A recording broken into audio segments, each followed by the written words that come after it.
مرحبا بكم أعزائي المستمعين في حلقة جديدة من بودكاست النادي. Greetings Alnadi listeners. I'm really happy to have the master with me today, Ross Daly. Hi, master. Hello, how are you? It's very nice to be here. Thank you for inviting me. Great. I think without further ado, let's discuss a brief biography about you, Ross. Okay. So, I'm actually of Irish origin. My family's Irish. But I was born in England in 1952, so I'm getting pretty old now. And from the very earliest years, my family, due to the situation at the time and the interests of my mother and my father, we started traveling. So we left England on my second birthday and went to Canada, where I spent the next 4 years until I was 6 years old. During that time, I started lessons on the cello, which I was not particularly good at it, but anyway, I started lessons on the cello. My mother's a piano teacher, of course, but my father was a physicist, mathematician, who was involved with projects of that nature. And we stayed there for 4 years in Toronto in Canada, just outside Toronto. And that was my first contact with music, actually, sort of trying to play with the cello and things. We then moved, when I was 6 years old, to California, to San Francisco, in the San Francisco area. And there I continued with the cello, but I wasn't really enjoying it very much. And when I was 9 years old, I stopped it completely. And because it was a day on which it had snowed, and that was extremely rare in California, and it reminded me of Canada, which I was missing. So I said, I'm not going to my cello lesson, I'm going out to play in the snow. And that was the end of my career for the cello. Anyway, 2 years followed, and when I was 11 years old, we moved as a family to Japan. And we spent 3 years there. And it was during that time that I became interested in the classical guitar.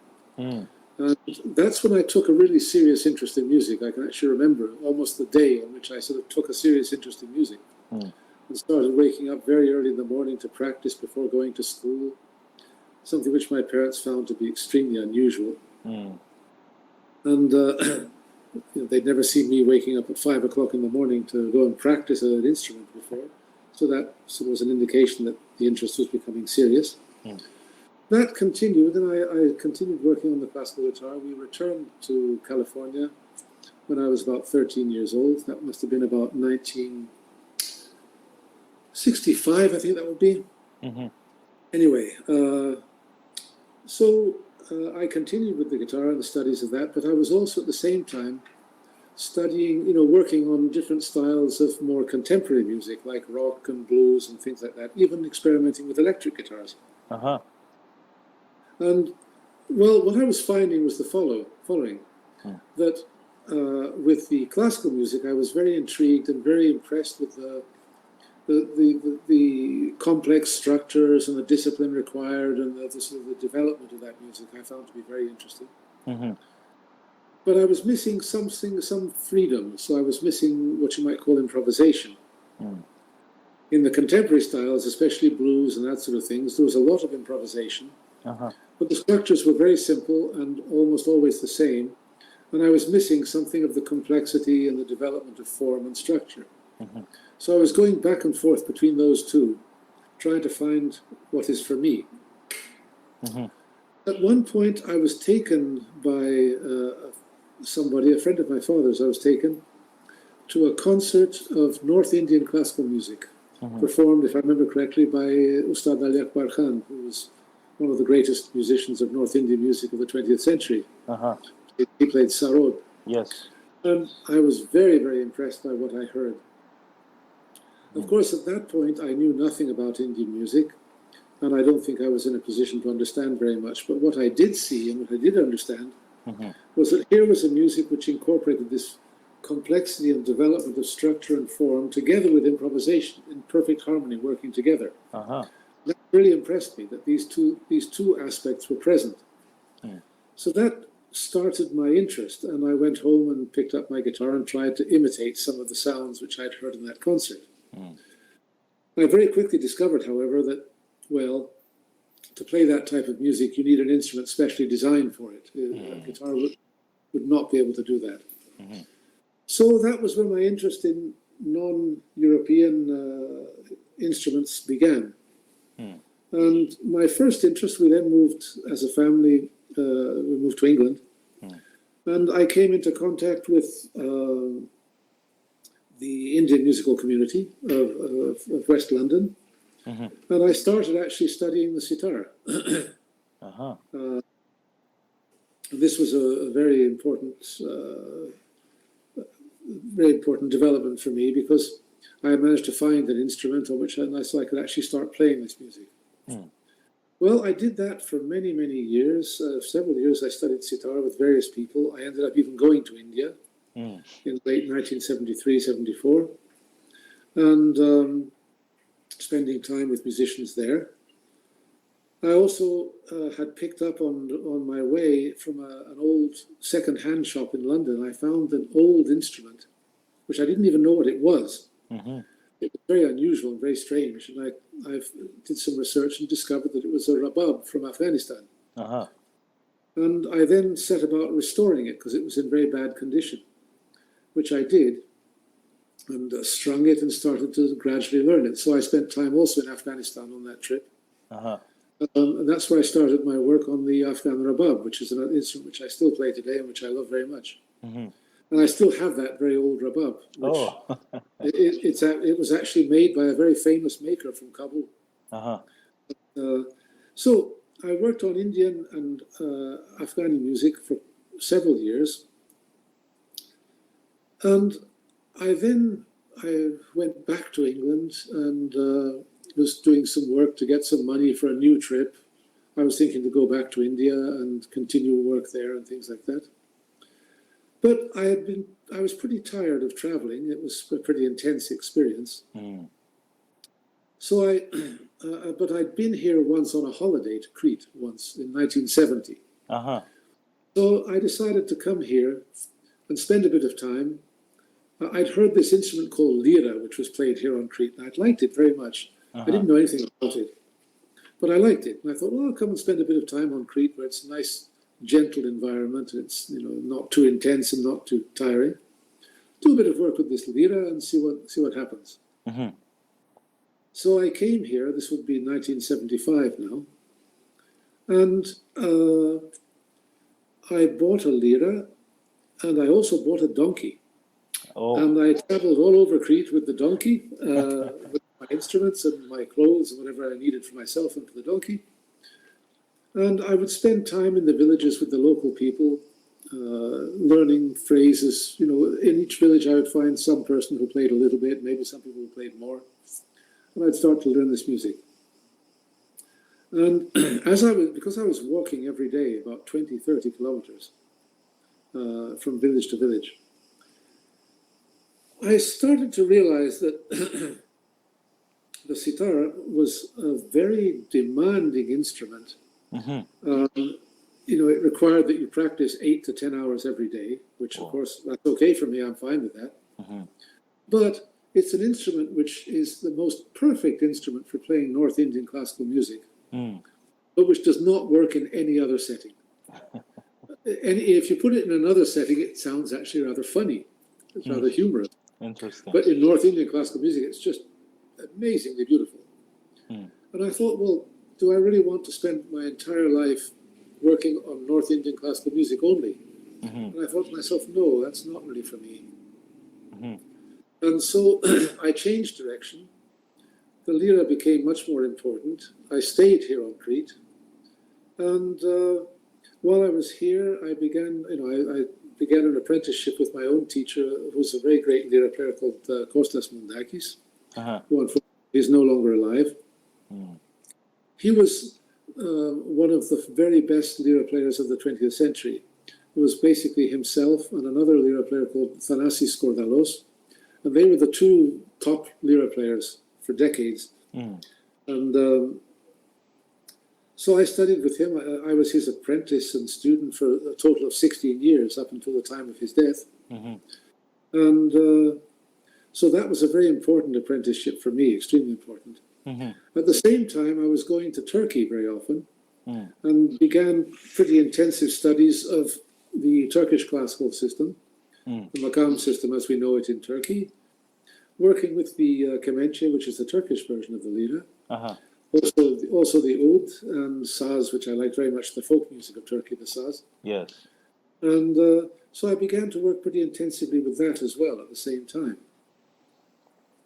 And those years of study sort of occupied me completely up until 1982, which is when the community of Labyrinth actually begins.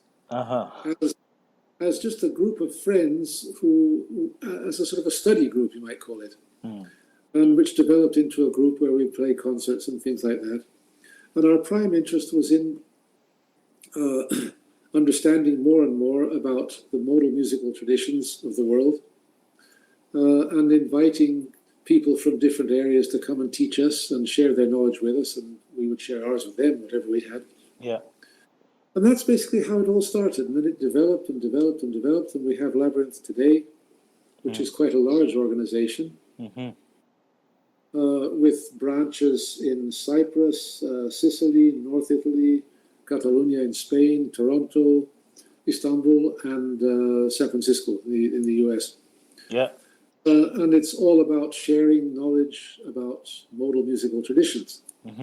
This is an important aspect, of course, because my initial interest was in Indian music. I then connected also with Afghan music. I then connected with the Cretan and the Turkish and Arabic and Azerbaijani and Iranian. Yeah. And I gradually began to see that all of these traditions are interconnected, and they belong to a musical world, which is the world of modal music, which basically extends from Northwest Africa right up until Western China, right up until the region of the Uyghur Turkish people. Yeah. And that all of these traditions have historical connections, they have similarities, they have shared material, and they're a very, very important connecting tissue between all of these different peoples who occupy this region. And for me, this is significant on an artistic level, of course, because you have all this beautiful music, which there's so many aspects to the same basic idea, which is really wonderful. But it's also rather important on another level for me, is that despite the unfortunately divisive politics of the Western world, they've tried to divide all these people and keep them divided and not united. Yeah. The music is something which can bring everyone together, but in a very positive way, in a way that we have something to share, we have something to enjoy together, we have something which can make our life richer. Right. And that's why I think it's a very important thing to see this modal musical world as a united whole, each one with his own special little thing there. I mean, in this whole region, not just every country, not just every region, but almost every village has its own special idiomatic sound or its own special tradition, which I think is great. But you can always see this thread tying everybody together and keeping them together in one whole, which I find to be of great importance. Yeah, great. Very interesting journey, really. But I'd like to hit into the beginnings. Your family were set for travel before you were born, I guess? Well, yes. My mother and my father, they basically, I think that they met and became married with the advent of the Second World War, of course, which caused a lot of problems for a lot of people. Yeah. But they suffered through that. My father had joined the British Air Force, and he was sent to Iraq, of all places, together with my mother, and they spent 4 years there. And so my mother, because she was a musician, she heard quite a lot of the Arabic music, and she enjoyed it. And she even learned a few pieces on the piano to play just by ear. Yeah. But one strange thing, which I have no explanation for it, but it is true. When I was very, very young, about 4 years, 5 years old, whenever my mother would play one of these Arabic melodies, almost just for fun, really, I would turn my head, oh, what's that? And it sort of made a deep impression on me for some reason. I don't know why.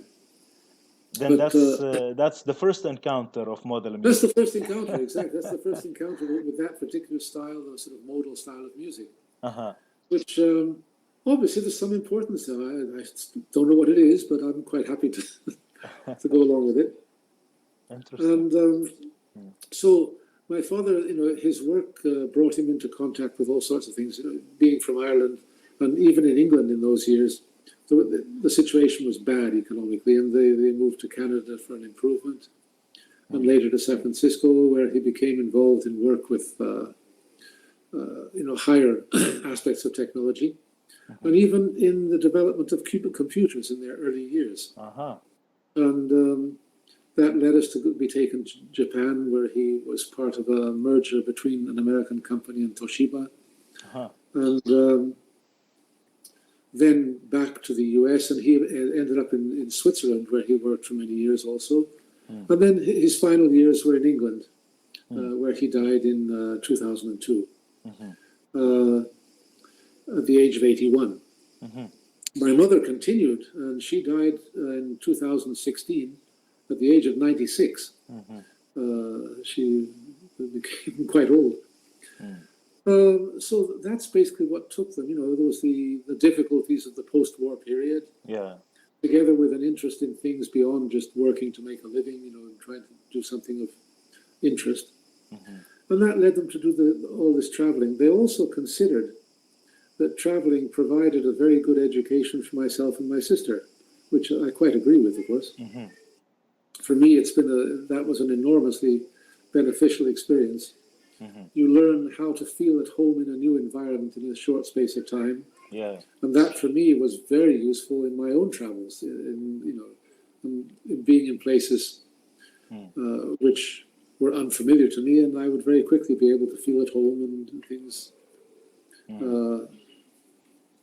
Also, when we went to Japan, I learned Japanese, which unfortunately I never used that language again, so I did forget it, unfortunately. I left when I was 13. So if I hear Japanese people speak today, I can pick out a few words here and there, and it's inherent. It's there. It comes back gradually. If I were to go and spend 6 months there, I'd probably remember it. But so that brought me into contact with the whole concept of learning foreign languages. We learned French in school as well, of course, but I mean, learning a language in school is not the same as learning a language in the native environment. It's a very different subject and a very different process. So that whole experience of traveling when I was very young was very important to me in developing certain skills which were very necessary for me in later years. Now for the language, how long does it take to get acquainted to a language from what you have seen in this journey? Well, let's say this. The language which I'm most familiar with after English is Greek. Now that's because I've been living here for so long. Because I have an interest in languages and I enjoy the study of them, I tend to learn them quite quickly. And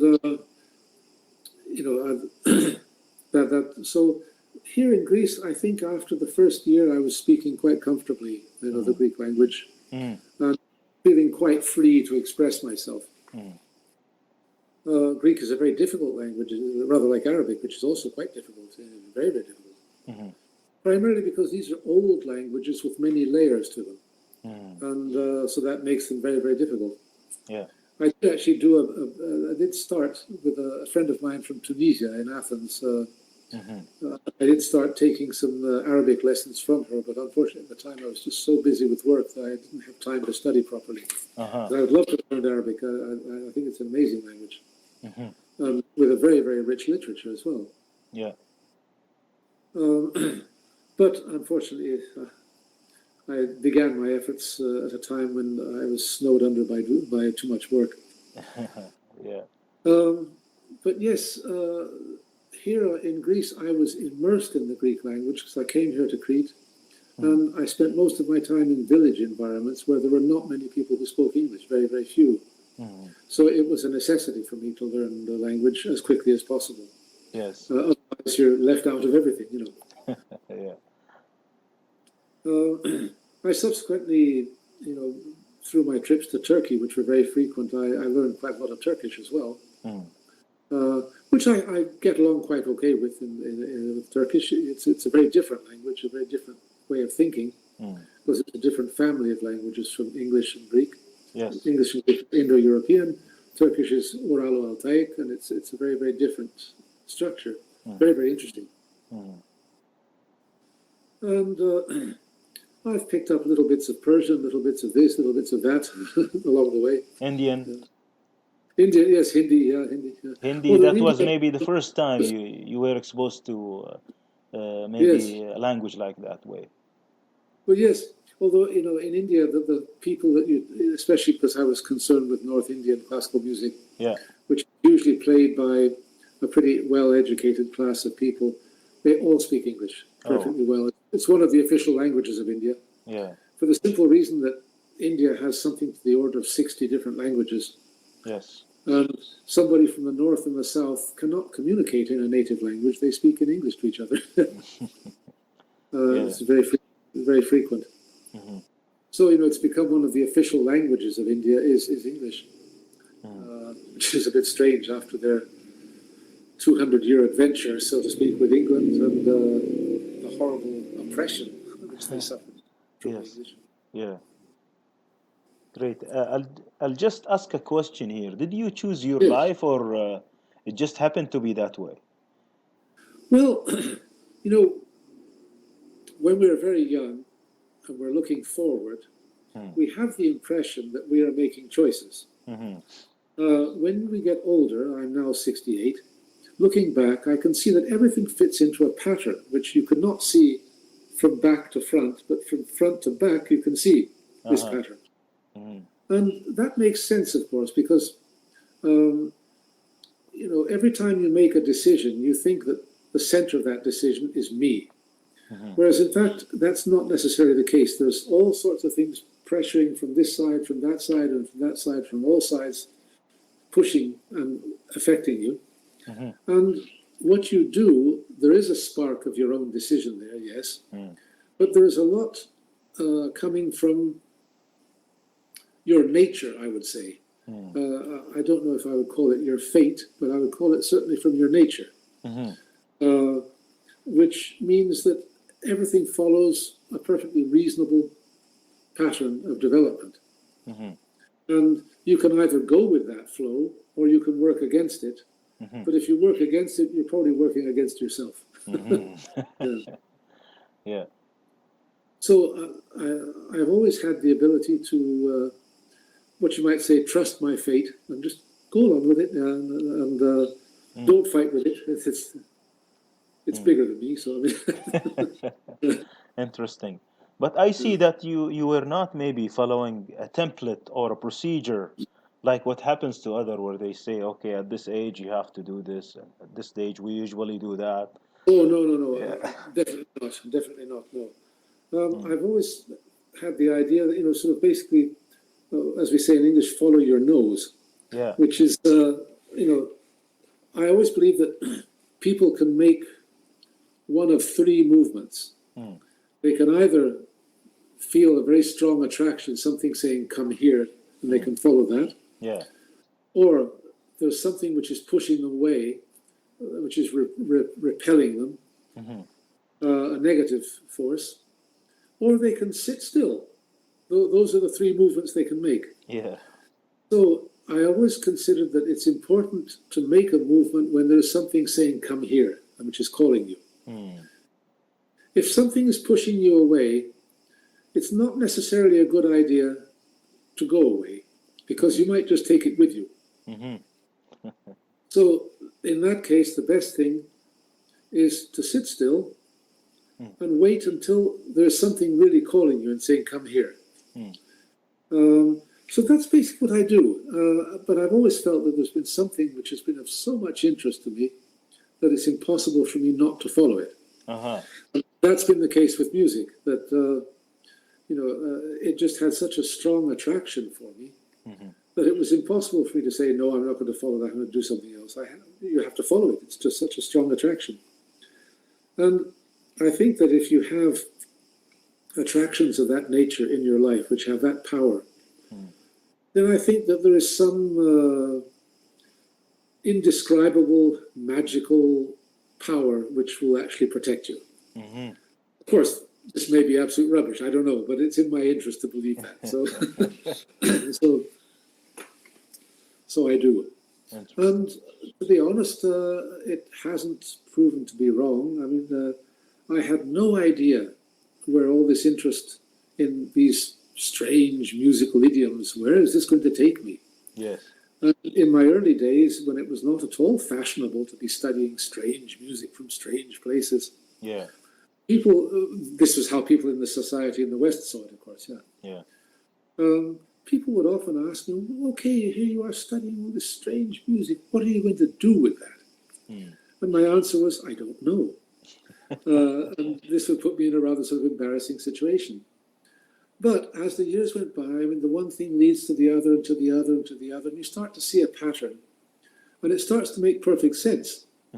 You can't see that from the beginning going to the end, but once you reach an advanced stage on your route, and you're looking back after, in my case, 68 years, you can see an absolutely perfect pattern there, that everything fits into place. Of course, it makes sense. Yes. So what you need is the ability to trust your, should we say, your fate or your nature. And that's the key to it, is to be able to trust it and to follow it, even when you don't know where it's taking you. So keep listening and pay attention. Yeah, exactly. Wonderful. And follow your inclination, follow that which you love doing, and follow that which gives you joy and happiness and meaning on a deeper level. And that's something, unfortunately, which is not emphasized enough in our education systems. Our education systems tend to be career oriented, and they say, no, well, you must become a doctor, become a lawyer, become I don't know what else, a mechanic or something. This is a good profession. It will bring you money. You'll have a big house and things. These are not the elements. These are not the components of happiness. Of course, everyone would like to have a nice big house. Everyone would like to have these things. Yes, okay. But they alone are not going to give you meaning or happiness in your life. You need something much deeper. And in my case, music offered me that. And so it's only in recent years that I'm able to live, should we say, economically okay. Nothing special, but okay. When I was much younger, I had to go through times of economic hardship and things. But the fact that you love what you're doing gives you the strength to get through all of that. And you come to a point where, okay, things settle into place, and you're doing what you love, and you're making a living out of it. Okay, good. That's fair enough. Yeah. Interesting. Let's just stop at the study and academia and all of these things. What happened to you, actually? Did you go through these stages at some level? Yes, I forgot to mention that during my years in England, I went to a college and started studying composition, having finished school.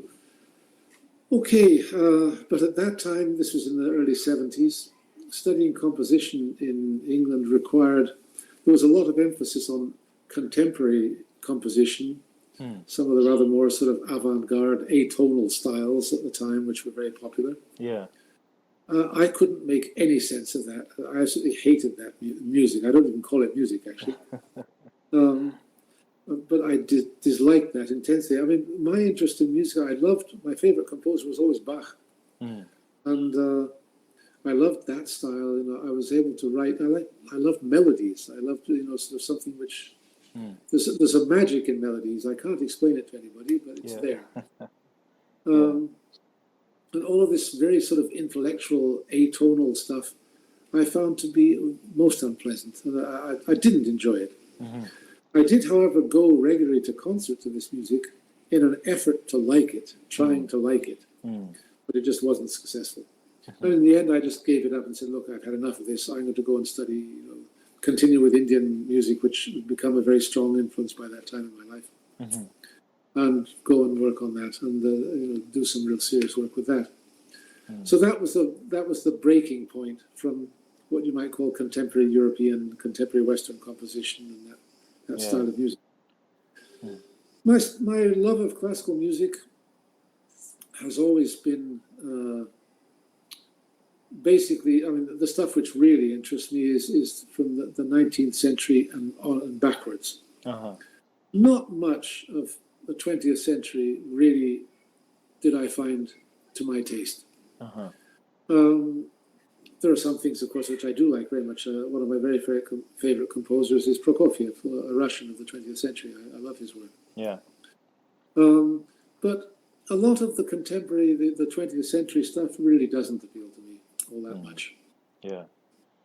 And for sure, there is a connection with modal music, the ones you love Well, versus yes. that would come Yes, I later, think maybe. Yeah. there's a strong modal element in Bach, I think, yes. Mm. Because, the further back you go, the more we encounter sort of a modal thinking in the construction of melodies. Mm. The more we come into the contemporary time, we start to see that melodies are constructed out of chord sequences, much more. And it's a different thought process. It's a very different way of approaching the subject of melody. I would never compare them and say one is better, one is worse. No, they're just quite different. Yeah. My natural inclination seems to be to go for the modal side. That has always appealed to me and had a much stronger pull than any other style. Yeah, and there were trends and fashions at the time, but it looks like you always were against, you were rebelling the fashions and trends. Yes, with certain exceptions. I mean, during my years in the west of the United States, in San Francisco, it happened to coincide with the time, this is during the 1960s, the second half of the 1960s, where there was a lot in the world of contemporary music going on at that time. There was an explosion of creativity. There was a lot of very good rock music coming out of San Francisco, and blues and contemporary styles, Yeah. which was very, very good. Mm-hmm. In fact, in both the west of the United States, but also in England, which is where I went subsequently, there was a lot going on in the traditional, in the contemporary music at that time, which was extremely interesting. And it's one of the few times when popular music has been so interesting, actually. It was in the late 60s, early 70s in the west coast of the US and in England. So at that time, I was actually paying attention to the musical trends of the time because they were interesting. Following that, however, I lost interest. I mean, I found that the trends in contemporary music after the mid-70s I found to be far less interesting, with certain exceptions always, but in general not so interesting. And as we come into the contemporary time now with all these different sort of styles of techno and house and all this stuff, I find that to be completely uninteresting. It just has no attraction for me whatsoever. Okay, at any stage of your life, let's say the early time of the journey that you felt you need to give up music-wise, life and purpose. Well, here's the interesting thing. You see, every musician, from the very first day that they pick up a musical instrument, they have this vision in their mind's eye of themselves playing. And this is something which is pulling them forward, that they can envision themselves actually playing this instrument they've just picked up. But the distance between who they are today and who is in their mind's eye is quite big. Yeah. The challenge is to maintain a distance, but that distance must not become too big. Yes. I know some musicians who have been destroyed by that, that they have allowed a vision of themselves in the future to become too far away from where they are at the present time. And they're unable to accept themselves as they are now.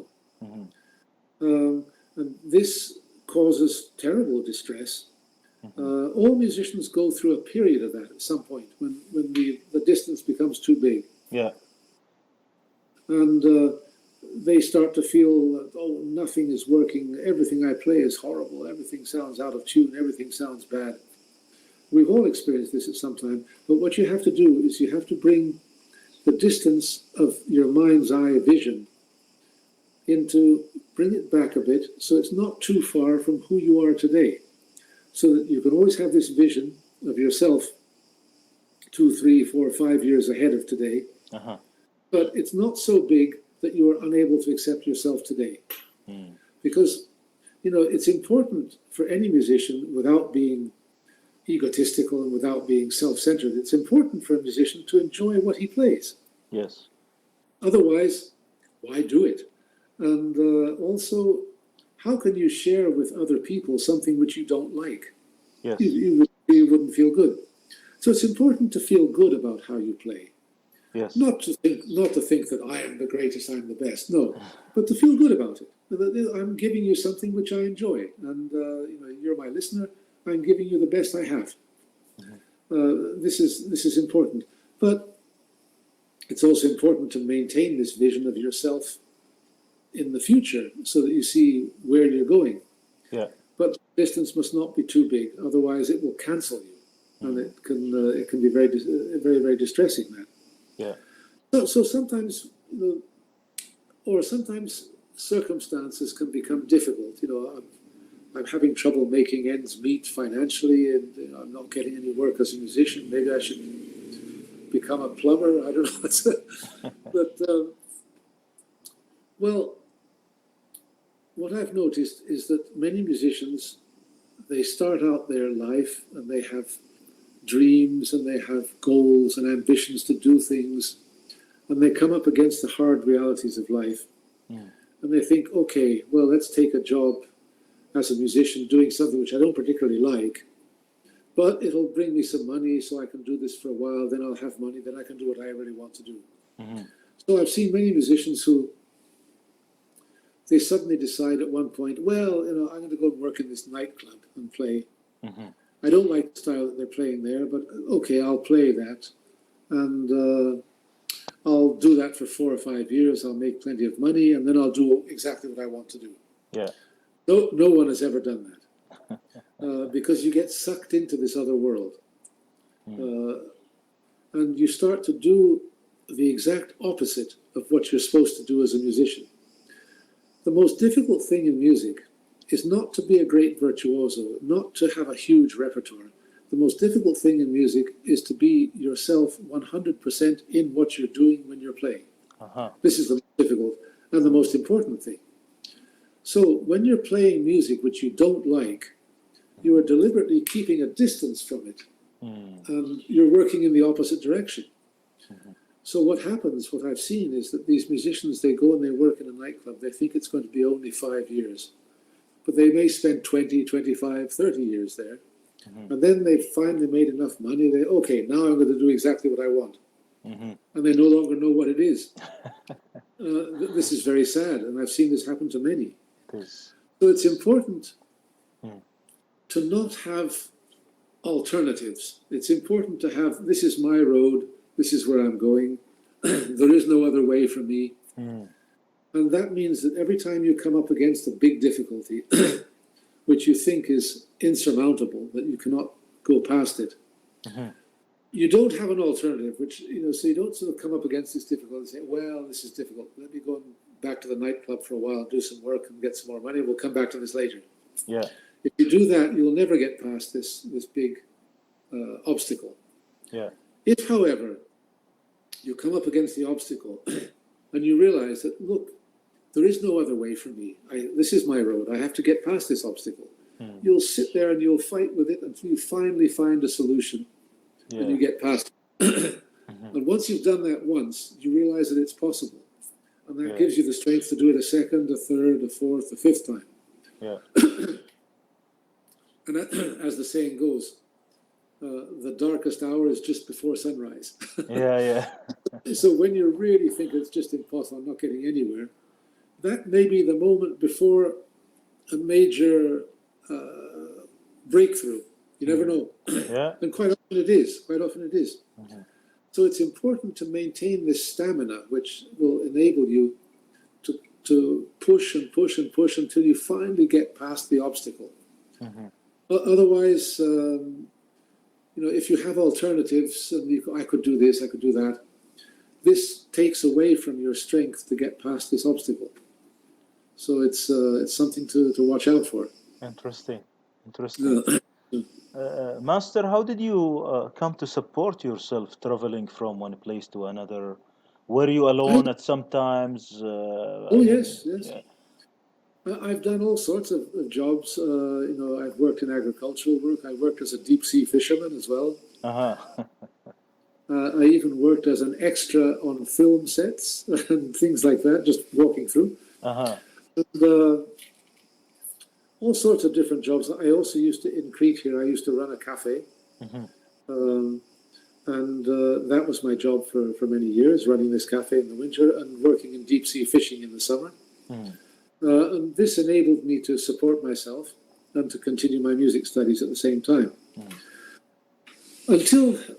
And also this prevented me from doing things with music which I didn't like. Mm. For me, it was important that every time I would work with music, it must be something I believe in. It must not be something which is just for the money. Uh-huh. It must be something I believe in. And so, these other jobs supported me for several years until the amount of work I was getting from music, doing things which I believe in, increased and became enough for me to live. So at the age of about, around 30, I would say, I was starting to have work in music which was enough to support me, and it enabled me to leave these other professions and concentrate only on music. Mm-hmm. I was also, an important part of my early years of musical work, profession, was of course teaching. Mm. I had a number of students, and that was very helpful. And a certain number of performances and recordings and things, because in those days we had recordings. Yeah. As a profession. Yeah. And so I was able to gradually leave behind the other work and concentrate only on music. And this is important because, to really fulfill your potential as a musician, you have to give all of your time to it. Mm-hmm. And so that means that you have to, at some point, it must become your profession. Because otherwise you're working 8 hours a day doing something else. After that, you're pretty exhausted and pretty tired, and you don't have much time left to study music as you wish. Yes. So it is important to, as soon as possible, transfer things in such a way that you're actually working professionally in music and you're supporting yourself through music. But doing things which you believe in. So it's a delicate balance between these two realities, which you have to, each person has to navigate their own way through that. Yeah. It's not at all easy. Mm-hmm. But it is important, I think, yeah. Yeah. How did you manage to live alone at some stages? Oh, that was okay for me. That's part of my nature as well. For me, I'm quite okay. We've had recently here in Greece, because of the coronavirus, we've had this lockdown, yeah, which was about 2 months. So it was 2 months. I was myself, my wife, and our 5 dogs. That's it. I spent 80% of my time in the company of dogs, not in the company of people. Yeah, I'm okay with that. That's okay for me. Yeah, at the time of like being in India or any new culture. Yes, you do feel a bit alone because you are, there are differences between us and the people of India. We have different culture, we have a different upbringing, we have a different way of life. And sometimes you do feel a little bit alone. And of course, but of course, there are always people who you could talk to and you could be with. And, we're all people. Yeah. We all have the same basic needs. Yes. We may express them in different ways due to different cultures. Yes, okay. But, you're always there with people. And yeah. So I'd like to ask you for your version of definition of grit after all of this experience. I think it's just knowing that this is for me, this which I'm doing, this is for me. Yeah. There is no other alternative, so I just have to go through with it, and do it. Yeah. Quite often we see negative things in our environment, Yes. we tend to see them as being very, very big. Mm. You know, a problem seems to appear to be very, very big. Yeah. But when you get up close to it, you suddenly realize it's not as big as you thought. Mm. You know, okay, I'm having economic difficulties. I don't have enough money for this or that, but I'm not dying. So, I mean, okay, it's not that bad. Yeah. We can get through this, you know, and you work and you do what you have to. You know, I'm sure you have in the Arabic world as well, you have the stories of Nasruddin Hoxha. You have those stories. Yes. Yes, we have them here in Greece also. They're a very common element throughout the entire Near East and Balkans and North Africa, Central Asia.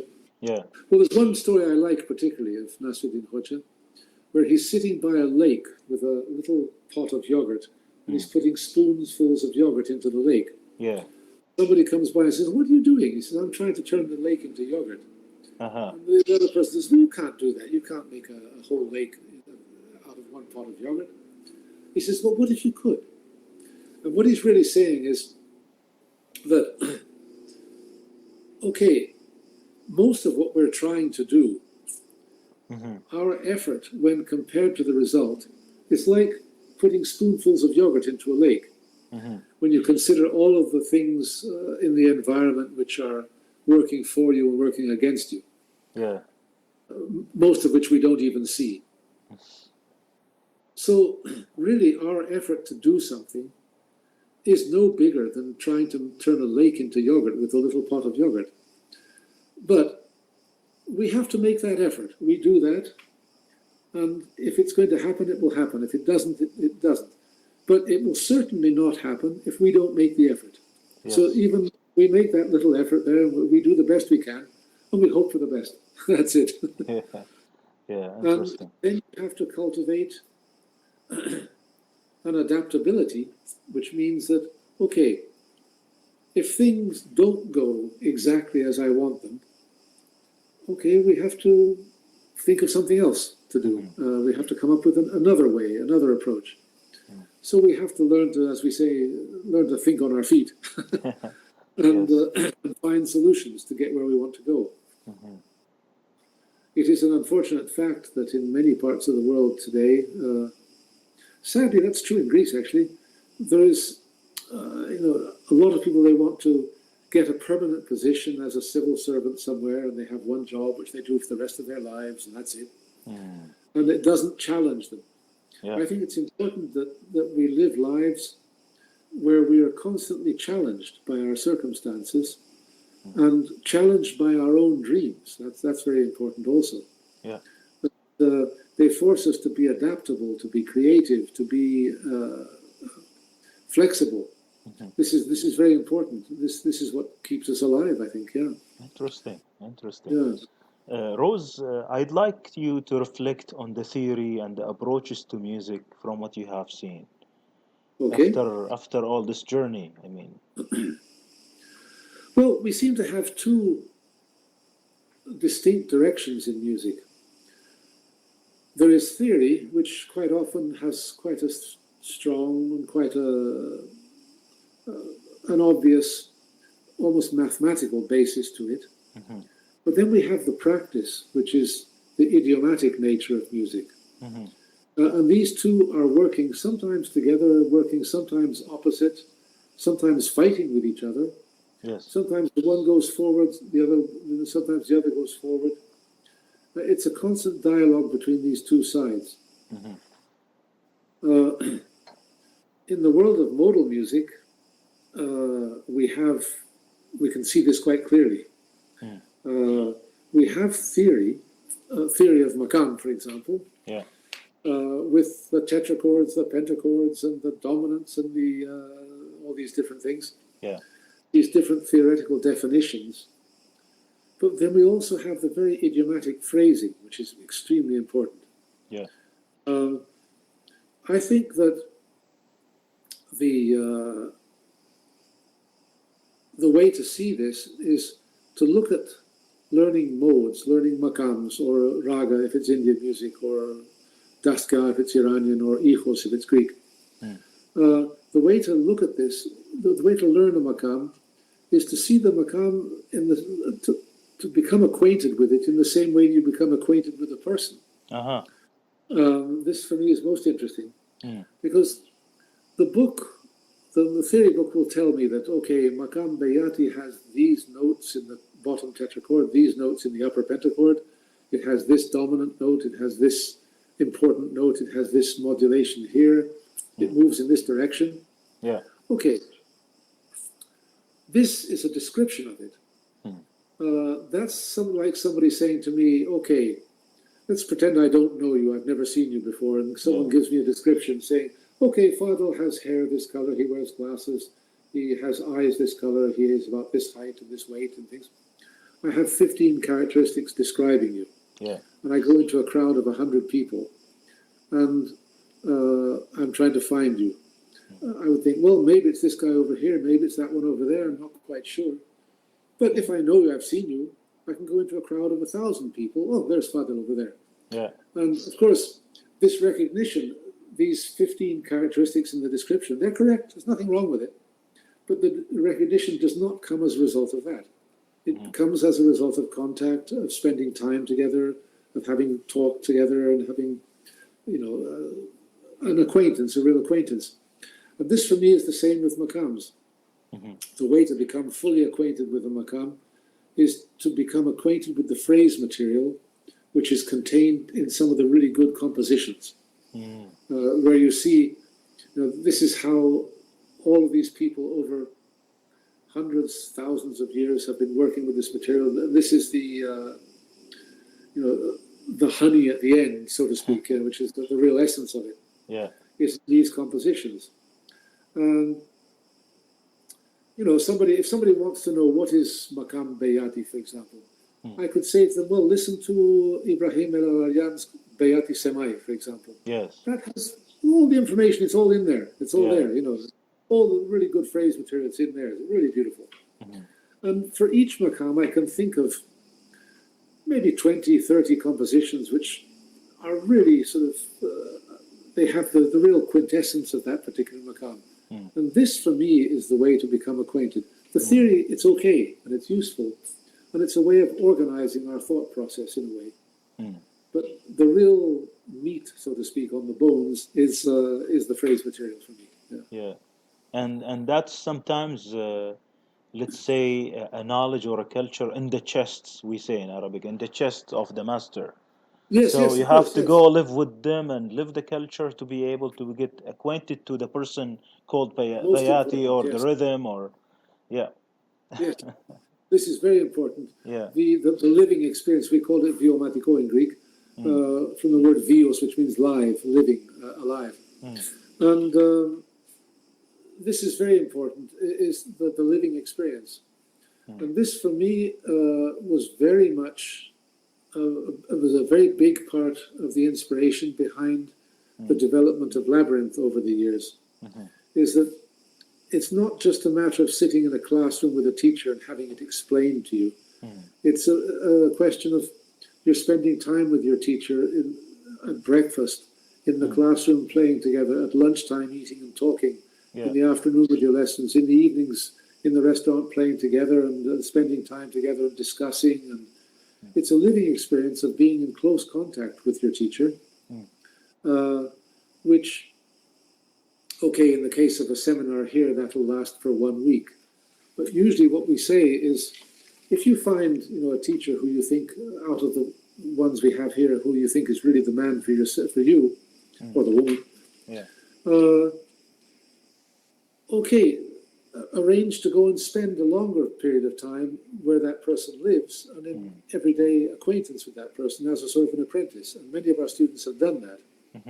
We have many students, who came here and they were studying a Turkish instrument, for example, and they found somebody who was a teacher for them, and they went and they lived in Turkey for 5, 6, 7, 10 years, and they pursued it even further.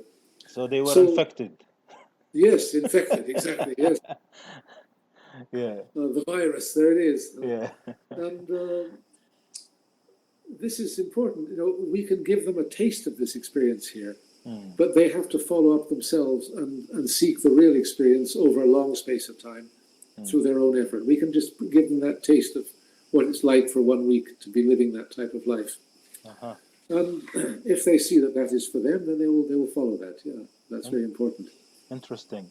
Master, when did you realize that you now understand this music, or you now are able Well, to do some taksim or maybe playing in the same style of a local? well, this is interesting. In the the mid 1970s, up until, shall we say, 1980, 81, my own teacher here, Kostas Mundakis, said to me, look, I'm going to teach you these melodies and these pieces, and you must learn to play them exactly as I play them. You must copy me exactly. Okay, I did this for 4 or 5 years, and when I got to the point where I was able to do that pretty well, I felt pretty pleased with myself. I thought, okay, I'm actually playing this stuff rather like my own teacher. My own teacher, however, said to me at the end of this process, the end of these 5 years, he said, okay, now stop doing that. We have to find your sound. So what he was saying was that this 4 or 5 years of imitation was very good as a means for him to give me what he has. But I must not stop there, because I'm not him. So it makes no sense for me to play exactly like him, who is of another generation, he's of another background. So he said, okay, you must now find your music. You must find your sound. That was extremely valuable and powerful advice for me, because of course it makes no sense for me just to be a copy of somebody else, or for anyone to be a copy of someone else. Each one of us is a special individual, with a special trajectory in life. So what is my sound? I suddenly realized that my sound also incorporates my experience with Indian and Afghani music. It incorporates my experience with classical music, my experience with contemporary music, my experience with other styles which I've studied subsequently. I have a great love for the music of Azerbaijan, for example, and also for the music of the Arab world, and also for Iranian music. And these are all part of my life. Yes. So if this is part of my life, then obviously it's going to become part of my music, this experience and this, the way I feel about these different musical styles. Yeah. How does it work? I don't know. But what I was then able to do was just to sort of gradually allow myself the freedom to no longer be a copy of my teacher, but to start doing things which I do them simply because I like them. Yes. So this actually had the result that I started experimenting with the construction of different instruments, looking for this sound which I really wanted. Yes. And that led me to actually create a few new musical instruments which didn't previously exist. Interesting. Not thinking that I was making any improvement on what was already there, not that this is better than what was there, no. But this is closer to the sound that I'm looking for. And I suppose one of the most important instruments which I happened to create was this type of Cretan lira which employs sympathetic strings. Yes. Which, that's one of its differences from the normal Cretan lira, is the inclusion of sympathetic strings. It has other differences as well, which are rather of a more technical nature, which affect the way in which the instrument is held and played. And the end result was that I ended up with this instrument which was able to produce the sounds and the music which is what I wanted to hear. It was much closer. Okay, I never expected that instrument to attract the interest of other people. I thought, well, this is just my own crazy idea, which I'm going to play for myself. But I did have a young student at that time, a fellow called Stelios Petrakis, who was becoming a very good lira player. And he took an interest in the construction of instruments, and he saw these strange liras that I was making in collaboration with an instrument maker in Athens. And he decided he wanted to make these liras. And so he started making these liras with sympathetic strings based on my original design. Yeah. And he became very good at it. In fact, the liras I play today are made by him. And I remember I asked him a few years ago, I said, I was wondering, because I'd seen that many people started to order these from him, many people started to play these liras. And I was quite surprised. I thought, oh, that's interesting. I never expected that. And one day I asked him, Stelio, how many of those liras have you made now? I was wondering how many of them are out there, And he said, well, I stopped counting in 2010, but at the time I'd made 300. Wow. Oh, okay. So suddenly, and there are people in other countries learning this type of lira now, which I found rather strange, but okay. Fair enough, great, that's wonderful. Yeah. Yeah, there are a lot of strings that they need to tune, similar to the canon now. It is. It has a total of 25 strings, that instrument, yes, the lira. Yeah. Fortunately, that's about 1/3 of the canon. The canon's even worse. Yeah, I think we will have a detailed episode about the music theory and Yes, understanding, of course. Yes, of and course. yet another one for instruments, where we Yes. will listen and talk and discuss with the master. Looking And forward for it. you'll be able to see them as well, so Yeah, which should be good. Yeah, yeah. sure. Yeah. The way we get closer to the native music, is it similar to getting closer to the native language, if we take it as an analogy? I think so. Yes.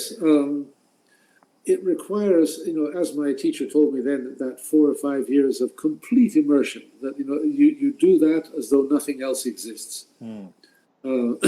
So for those 4 or 5 years, when I was actually sort of imitating his style and copying everything he gave me to do, I temporarily forgot that I'd studied classical music, I'd studied Indian music, I'd studied anything else. My whole world was just this. That was it.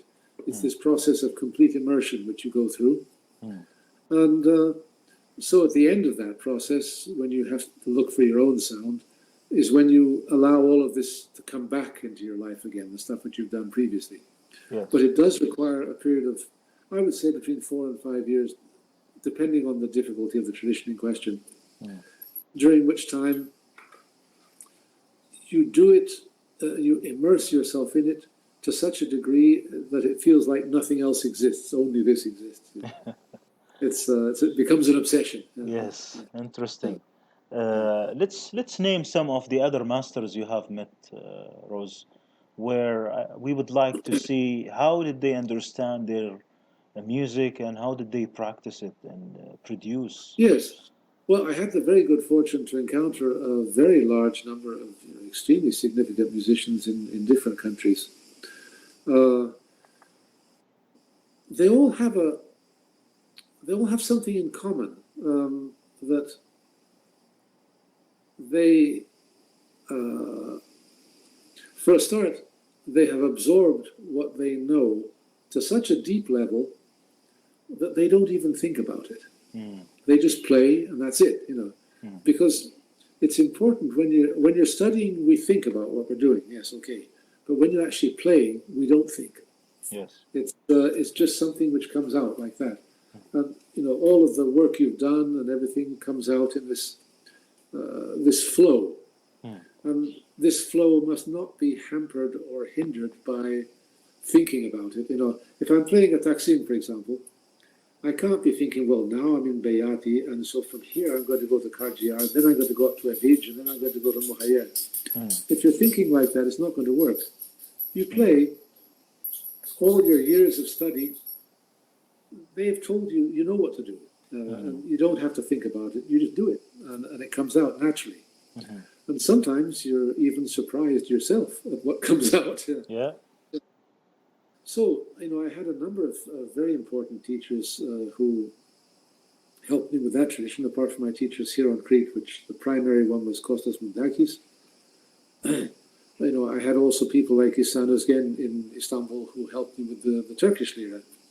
Or people like Necati Çelik who helped me with the oud, or Yerdal Tokcan. I had the very good fortune to make the acquaintance also of an amazing Azerbaijani musician who's also unfortunately no longer alive, called Habil Aliyev. Wow. He played the Comanche. Yes. He was something else. I mean, really, he's perhaps my favorite musician of all time. Yeah. Maybe we make an episode for Habil. Really, he deserves one. Yes, oh, Habil was something else. I can help you. I have a lot of very good recordings of Habil because we invited him to Crete in 2004, and he spent 1 month here. Mm-hmm. And I took him to the studio almost every day and recorded him and filmed him and everything like that. Wow. He was something really special. Mm-hmm. I made the acquaintance also of musicians in Afghanistan. Ustad Muhammad Umar, who was the greatest rabab player. Rahim Kushnawaz, also another amazing rabab player. Daud Khan Saduzai, another amazing rabab player in more recent years. In North India, also with various teachers there. And then, of course, I've had the good fortune to make the acquaintance of a number of really wonderful Arab musicians as well. I had the good fortune to make the acquaintance of Munir Bashir, who came here, and I spent some time with him. And people like, also Nasir Shama, who I played with him on many occasions, and he came and joined us here for some seminars. Another wonderful young Egyptian musician who I like very much, called Hazem Shahin, who came here to Crete as well. A very, very good Palestinian oud player who unfortunately died recently at a very young age, called Adil Sename, who was a wonderful player. He was our regular oud teacher here for a number of years until, unfortunately, he passed away. We now have at Labyrinth a very important teacher, Mustafa Saeed, who is a young oud player from Egypt, but who I think spends more time in Lebanon. Yeah. Although I think he's in the UAE. I think at the present time. Right. Yeah. And then, of course, many very interesting. One amazing Iranian musician who was a percussionist actually, Jamshid Shemirani, who's been a very old acquaintance and friend of mine. A very important musician in the world of Persian music, with a vast experience and very interesting views on everything. Yeah. And his two sons, Kayvan and Bijan, of course, they're very important.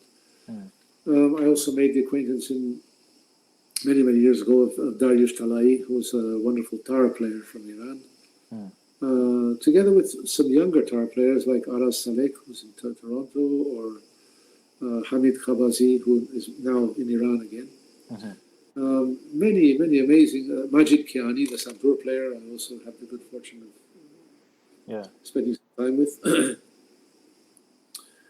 In all of these areas, that there are so many really amazing musicians, and each one has something very special to offer.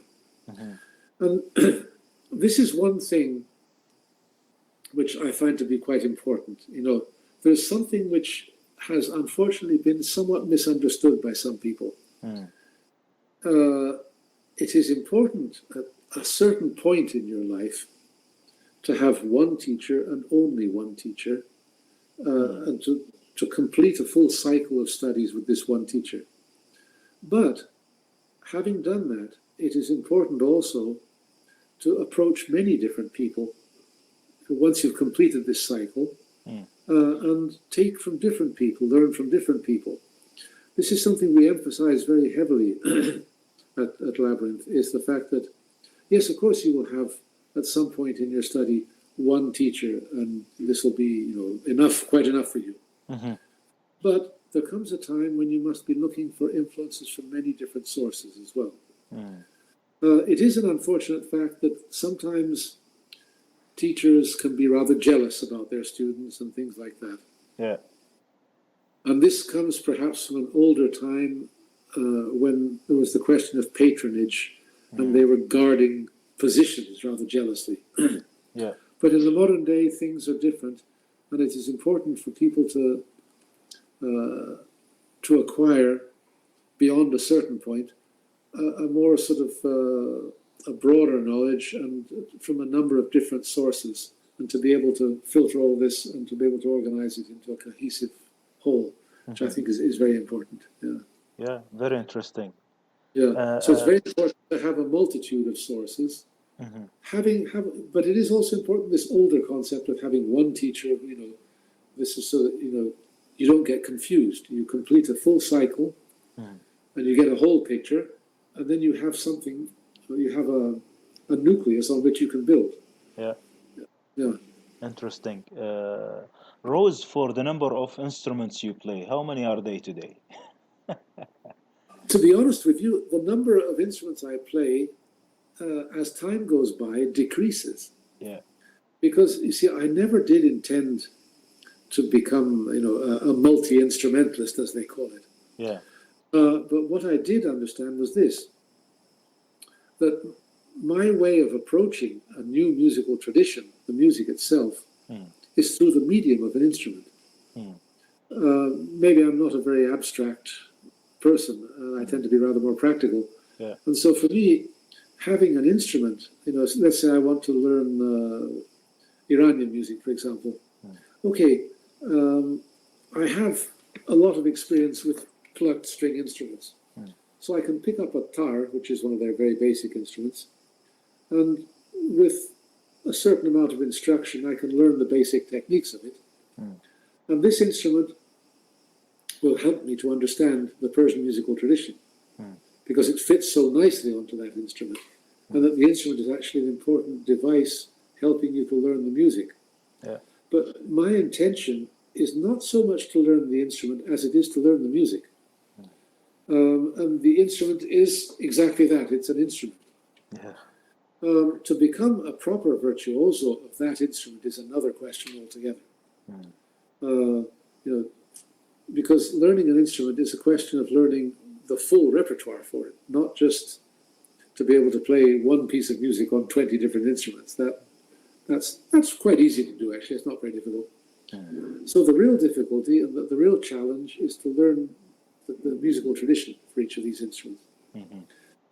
However, in the early years of my recording, I didn't have at my disposal very many instrumentalists here on Crete who played some of the instruments which I wanted to hear in my compositions, like an Indian sarangi, for example, or an Iranian tar, or even an Iraqi jose or something like that. I wanted these sounds, but I didn't have people to play them here. So in many cases, I would have to do that myself. And whenever it was something which was fairly simple, not too difficult, not too challenging, I was able to do that. But now, because of Labyrinth and because things have developed and because, we've come a long way since then, I now have the ability to bring in musicians who are specialists on each of these instruments to my work. yeah, And so I confine myself to 2 or 3 instruments which, are more sort of central to my work. And, I take advantage of the opportunity that I have to have these wonderful musicians who've dedicated themselves to one instrument. yeah, And it's also a question of different people's different natures.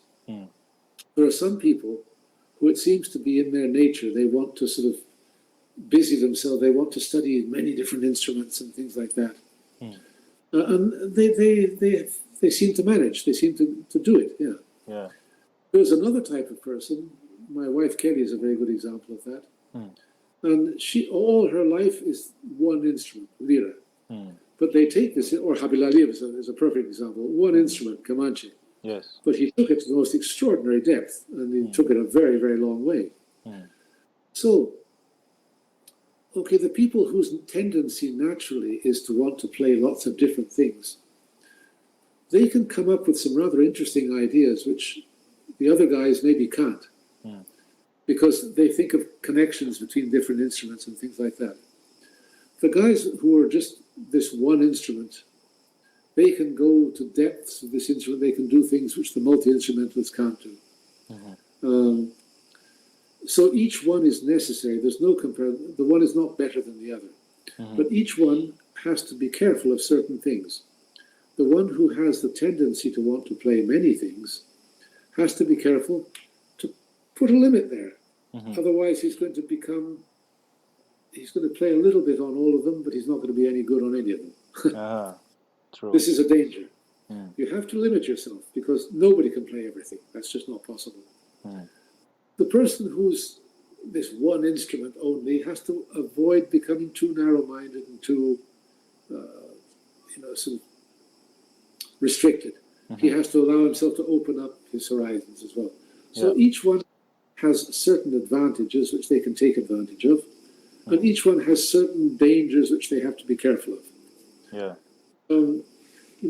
So I know many people, some who belong to this category, some who belong to that category, and each one deals with the problem in their own way. And I find that to be very interesting. Yes. But for me, it's been a question of over the years narrowing, the number of instruments I play, making it less, not making it more, and being able to bring in specialists on each instrument. People who've dedicated their whole life to it and things. Now that I have that opportunity, I certainly make full use of that as best I can. Interesting. But there's at some time that you are multi-instrument as a musician, you need to, wear some hats. Yes, Where at the same time with different tuning, different system, or maybe model of thought. And yes. how can we go around these challenges? Well, this was something, one way of doing it, which I found to be useful, was this. That I would see a string, and I would see a string which is of a certain length. And then my eyes would train on this particular length, and I would then start to see relationships of a third, a fourth, things. I'd start to see distances. Yes. And what I could do was I could take a smaller string, or I could take a bigger string, and I could see the same relationships on this string. And all that changed was the total length. This was very helpful in that your hand would then automatically move at the right speed, in the right direction, and to the right distance. That was helpful. But of course, every new instrument, you have to treat it like a complete new challenge, Of course, if you've played saz, that is going to help you to play oud, and to play tar, and to play Afghan rabab, and to play, several different other, bouzouki perhaps, or things like that. But the experience of playing a plucked string instrument with a pick, for example, does not mean that you can play all instruments. You have to, each one requires some special attention. Yes. But the general experience is useful. Or the experience of playing, a bowed string instrument, of having done a lot of work on one of these instruments, will give you an ability to approach more easily another one. But, there's a lot of work to be done also to fill in the gaps, so that they're not all identical at all. Yes. What other kinds of instruments have you played other than string instruments, Master? Well, I never really made any effort in the direction of wind instruments. For a start, when I was younger, I used to smoke too much. So, but no, I have also played percussion instruments. I like, particularly bandir and some of the frame drum percussion instruments. I found that to be very useful, playing percussion instruments. It's an important part of understanding music in general, is seeing things from the perspective of the percussionist. So my only other experience, apart from string instruments, is percussion instruments, Now, looking at all of these experiences being, instruments being played, or seeing others or masters playing other instruments, do you think we need today to review or maybe address the way we innovate or bring up a new instrument to a maturity level that we need today, or they are mature by now? Well, there is a constant dialogue going on between instrumentalists and people who make instruments, luthiers. Yes. And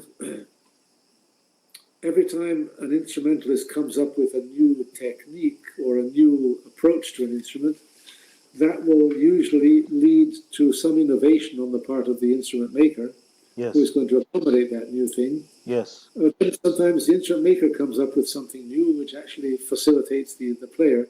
So there's this dialogue going which is continuously developing. And also we see instruments moving from one place to another and adapting to their new environments. For example, at one time, the oud was exclusive to the Arab world. Yes. It went at the end of the 19th century to Turkey, where it started to adapt to Turkish music. And so what actually happened was that the instrument itself started to change construction. And it became what we see today as the Turkish oud, which is not the same construction as the Arab oud. And even the oud in the Arab world is not the same in all Arab countries. So each instrument adapts to its environment. It has a basic idea, of course. And obviously the oud, which would have been encountered 5 centuries ago in the Arab world, is not at all the same as the oud we find today. Yeah. So these instruments are continuously adapting to new environments, to new situations, to new playing techniques, and to developing musical traditions. So they're constantly developing and changing. I mean, the qanun, as we know it today, with the Modal system, the little clips there which you use for the tuning and things. Yeah. Although those didn't exist 1.5 centuries ago, they didn't have those mandals. Yeah. So the qanun was played totally differently. That addition has completely revolutionized the instrument and given it enormous capabilities, which it didn't have prior to that. And all of these instruments are developing all the time. And even, if you look at the instruments in use in certain traditions today, let's take the Turkish classical tradition, where today we find the ney, the tambur, the oud, the qanun, the kemençe, and the tambur. Yes, these are the basic instruments which you find in the Turkish ensemble today. Well, 1.5 centuries ago, that would not be the case. There was no lira, there was no oud, there was no qanun, there was the cheng, which is a harp-like instrument. There was the gal, which is like the Romanian panpipe. There was the rebab, which was like the rababa, which you find in Egypt, for example. A bow instrument. All these different instruments. There was no oud. There was a thing called sharud, which was this rather big oud-like instrument. Yeah. All these instruments existed, so that even the whole orchestra has changed completely within a space of less than 2 centuries. So all of these traditions are continuously developing. And this is also something which I find to be very important. In many of these cultures, primarily for what you might call political reasons, there is a lot of emphasis placed on antiquity. Of course, all of these cultures are very old, and that's important, and that's wonderful. But sometimes the desire to stress antiquity causes them to neglect a lot of very important contemporary creativity. For example, if you go to India, the Indians will tell you our culture is 6,000 years old, and they lead you to believe, perhaps, that what you're hearing today from Ravi Shankar or Ali Akbar Khan or these people, this is what was heard 6,000 years ago. This is not true, of course. What is important to understand is that, for example, North Indian classical music, within the last 70 years, has made enormous progress, absolutely enormous. I've rarely seen such massive progress within such a short space of time. And that is important that we see that. Okay, this tradition does have its roots going back, yes, 6,000 years. But the creativity is still going today. And in fact, it's going more than ever. Yes. And this is important, that people don't see this just as a relic of the past, but as the result of creative efforts today. And I could say the same thing also for other musical styles. the development which has taken place in Arabic music over the last 150 years is quite considerable. In Iranian music also, enormous progress, Turkish music, all of these different traditions, there's been amazing progress during recent centuries, or even recent decades in many cases. Mm-hmm. And it's very important to not lose sight of this particular aspect, which is that these traditions, they're not fossils from the past, but they're living and developing traditions which are continuing their development today. Yeah. And what is also important to see is when, especially when this development is being done with their own material. This is most important. One rather sad thing which I see happening in many of these cultures today is that many people are starting to equate further progress and development simply with Westernization. And I think that's rather unfortunate because, okay, Western music is wonderful, great, but all of these traditions are equally wonderful and great. And they have enormous capability and enormous scope for development using their own material. It's not necessary just to Westernize everything. And this to me is very important, that they continue to develop on their own terms and with their own material. This is most important. Yeah. Isn't it difficult that they get isolated as they were 100 years ago to just Yeah, progress with the development from the inside? Maybe this is one of the challenges we have today, right? it is one of the challenges. I mean, you have to be careful not to become narrow-minded and things like that. But, for example, I can see, let's take an Arab oud player from Cairo who's very, very good, for example, and he wants to go outside of his traditional world, and he starts looking to play with a saxophone player from New York or something like that. Well, there is no similarity, actually, or very little similarity between the music of a jazz saxophonist from New York and an Arab oud player from Cairo. Yeah. There's a big difference there. For me, I would find it far more interesting if the Arab oud player from Cairo were to take an interest in an Iranian tar player from Tehran.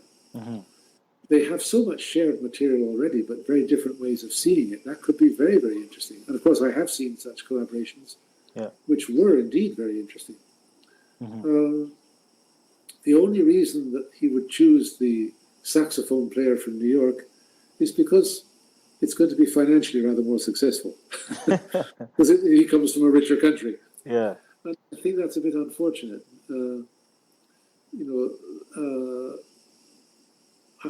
I find it far more interesting to see collaborations. Well, there's a wonderful Iranian musician called Kayhan Kalhor who plays the Kamanche. Yeah. He did a most interesting project called Ghazal, which was a collaboration with the wonderful sitar player Shujat Hussain Khan from North India, from the son of Vilayat Khan, who's a great maestro. They did a wonderful combination of combining North Indian music with the Iranian classical tradition. And the result was most interesting and really beautiful. I'd like to see far more collaborations of that type, which I find to be very interesting. And of course, there's no need to be narrow-minded. Of course, you will work with Western musicians as well. Yeah. But I do think it's important that, what usually happens when there's a fusion between a Western musician and an indigenous musician from the world of modal music in general, it's always the indigenous musician who is having to adapt himself to the jazz musician. Yeah. And there is not really a two-sided dialogue. I've very, very rarely encountered a jazz musician who does actually understand in any depth any one of these modal traditions. It's most unusual. Yeah. One musician I would say is an exception is the jazz guitarist John McLaughlin, who did that project called Shakti in the early 1970s with Zakir Hussain, the tabla player, with El Shankar, the wonderful violinist, and with Vikubina Akram, the South Indian percussionist. I mean, what I saw in that project was that John McLaughlin had really taken the trouble to study Indian music. Mm. And it wasn't just, so let's just jam and see what comes out. There was real work behind it. Yeah. And I found that to be most interesting. And sadly, very, very rare. Mm. What often happens is that they take good musicians from different traditions, put them on a stage, and they rely on the good reaction times of good musicians. They'll do anything not to make a fool of themselves in front of people. Yeah. But that's not really a collaboration. A real collaboration requires a lot of work on both sides to come to understand each other properly and then to actually create something new. So that's a difficult process, which takes a lot of time. Mm-hmm. And we so rarely see that in the world of what's called fusion. I call it confusion. It's a confusion, yes. But where I have seen collaborations between different things and where I've seen that there's real work behind it, I find it very interesting, of course. Yeah. Mm-hmm. Interesting. Rose, where are you today and where are you heading music-wise? Well, I'm always trying to learn new things. I spend a lot of my time composing new things. But in order to be a good composer, you have to be a very good listener. And so I spend a lot of time listening to things which are unfamiliar to me, listening to new things, listening to things which I already know. Of course, that's also important. But the real food for composition is your listening. That's most important, because that's going to broaden your horizon as a musician. Yeah. I spend quite a lot of time teaching as well, either in private lessons or in the seminar format. We're trying to always, with Labyrinth, improve our structure here, improve our educational techniques, improve all aspects of our work. That's the stuff which keeps me busy, and but I also make sure that I have plenty of time, doing other things, because if you spend too much time doing the same thing all the time, you become a bit narrow as a person. Yes. So I spend my time. I enjoy cooking very much. I spend a lot of time with dogs and playing with them. Yeah. Doing recreational things, which any other person does.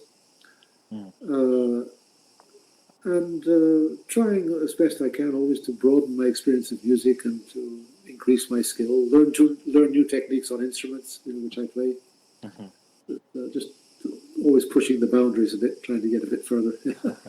Interesting. I think we are enjoying this conversation, and I have a few more questions to go, and I think the listeners are enjoying with us. I hope so. Yeah. Now, the idea of Labyrinth started as a learning circle for yourselves, and it became an experience of creating a community. Yes. And let's discuss this concept of the creation of the community. Okay. Well, what I noticed, you see, was that, I would have at any given time a number of students who would come once a week for their lesson and go home and practice and come back next week. But I always had a number of students who lived with me in my house. And what I noticed, of course, was that the ones who were progressing were those ones. And the others were not progressing the same. So it became apparent to me that the ones who were living with me in my house, they weren't just learning from me, they were learning from each other as well. And the community setting was very important to the process of studying music. I always found it to be very important that we have a little community of people. We're all working on the same thing, and we're all learning things from each other. Yeah. But every once in a while, in the early days, we would bring in an expert on something. We used to invite very frequently here, in the early days of Labyrinth, an amazing Turkish saz player called Talip Özkan, who is also no longer alive, unfortunately.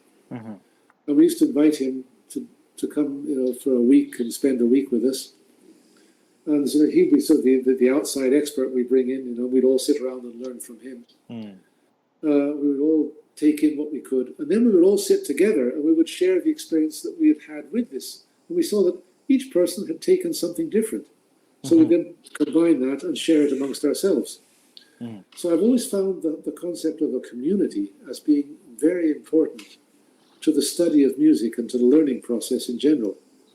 So that is one of the prime ideas behind the development and the creation of the Labyrinth Musical Workshop, is to have this community where the students are not just learning from the teacher, but they're learning from each other. Yeah. And they're sharing what each one of them took from the teacher, which turns out to be each one took something a bit different. And so they combine it, and then it becomes something of great interest to all. Interesting. Now, can this community be a survival method for any dying music in any culture?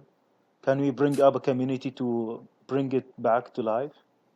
Yes, this has happened on certain occasions that, instruments which are on the verge of dying have made a comeback, and that is often through a particular community or a group of people. One very good example is the Turkish kemençe, the classical kemençe, the lira, which is played in the classical music in Istanbul. Yeah.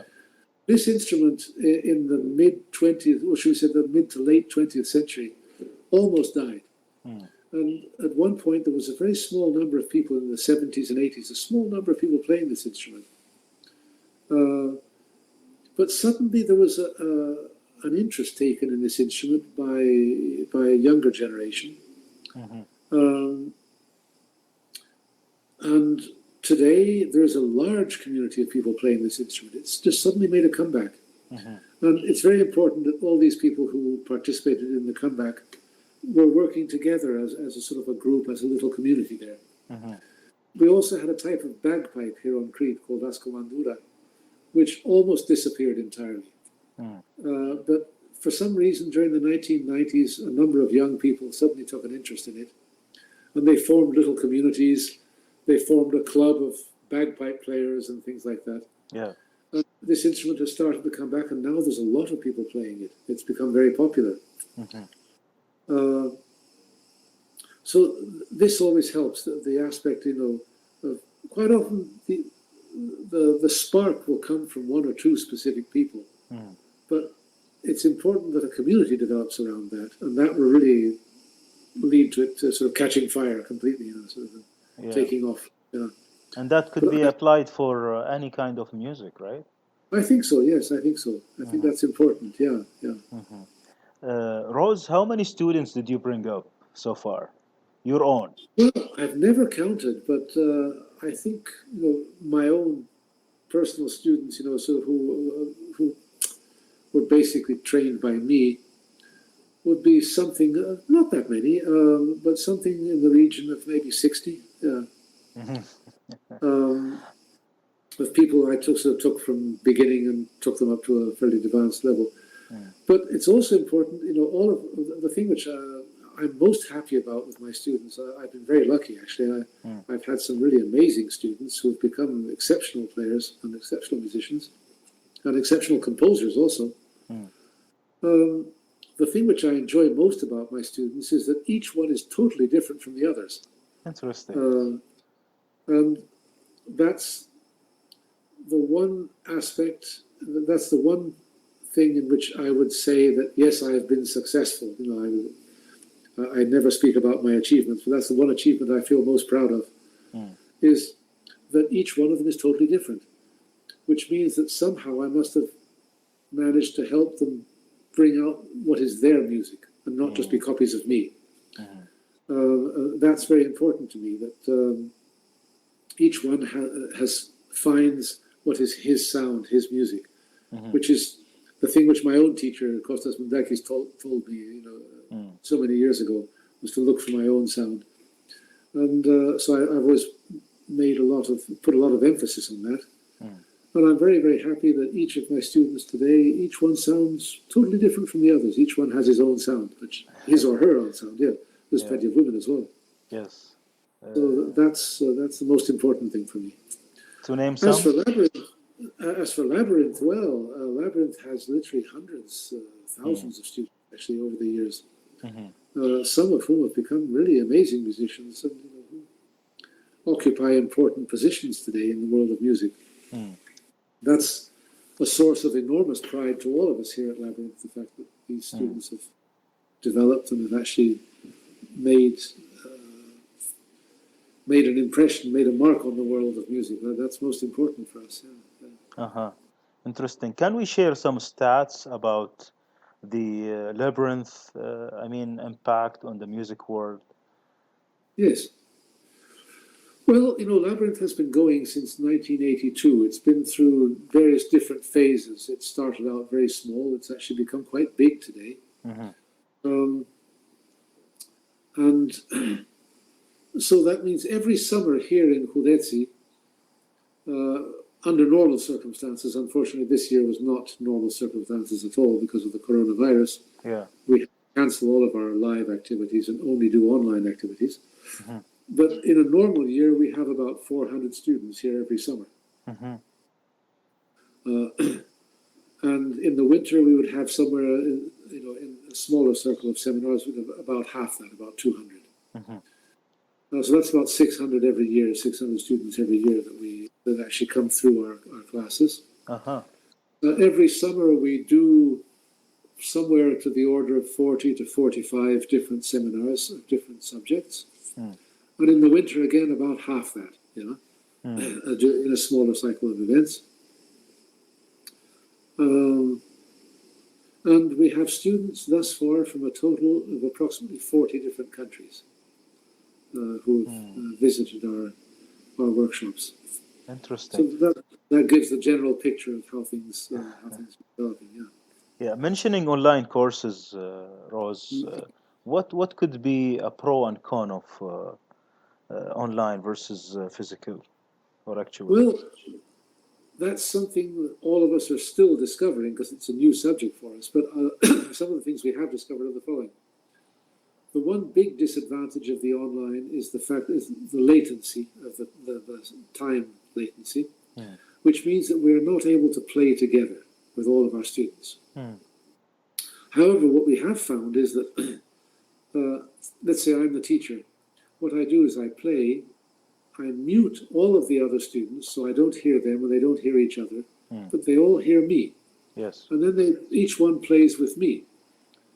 Now this appears initially to be a disadvantage. In many ways, however, it's quite positive because when you're in a classroom situation, there's another 15 people there, and we're all playing together. Sometimes the students have a difficult time hearing the teacher clearly or hearing themselves.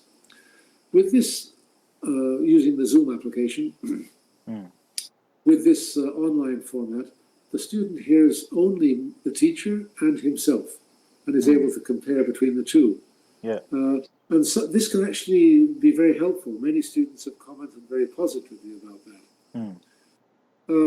The online format is very, very good also for sharing theoretical information. We can share it immediately without having to resort to printers and things like that. Also, we share very quickly and easily recordings of examples and things. So we're constantly finding certain things which we can do well with the online format. And we're also seeing certain things which we're not able to do well. And so we're having to look always for new solutions for these problems. One very important aspect for me is the following. That the online seminars for a student are much, much, much cheaper than it is to actually come here live. Yes. So that means that many new students have been able to establish contact with us and come into contact with what we do through the online format. So somebody in Australia, for example, it's very easy and very cheap for him to participate in one of our seminars online. Whereas to come here would be enormously expensive and quite difficult. So that means that many people who up until now did not have much of an opportunity to come into contact with us are now able to come into contact with us very easily. Yes. And of course, each one who comes into contact with us online usually a desire springs up to want to come here live at some point, whenever it's possible, to come here live and experience the whole thing live.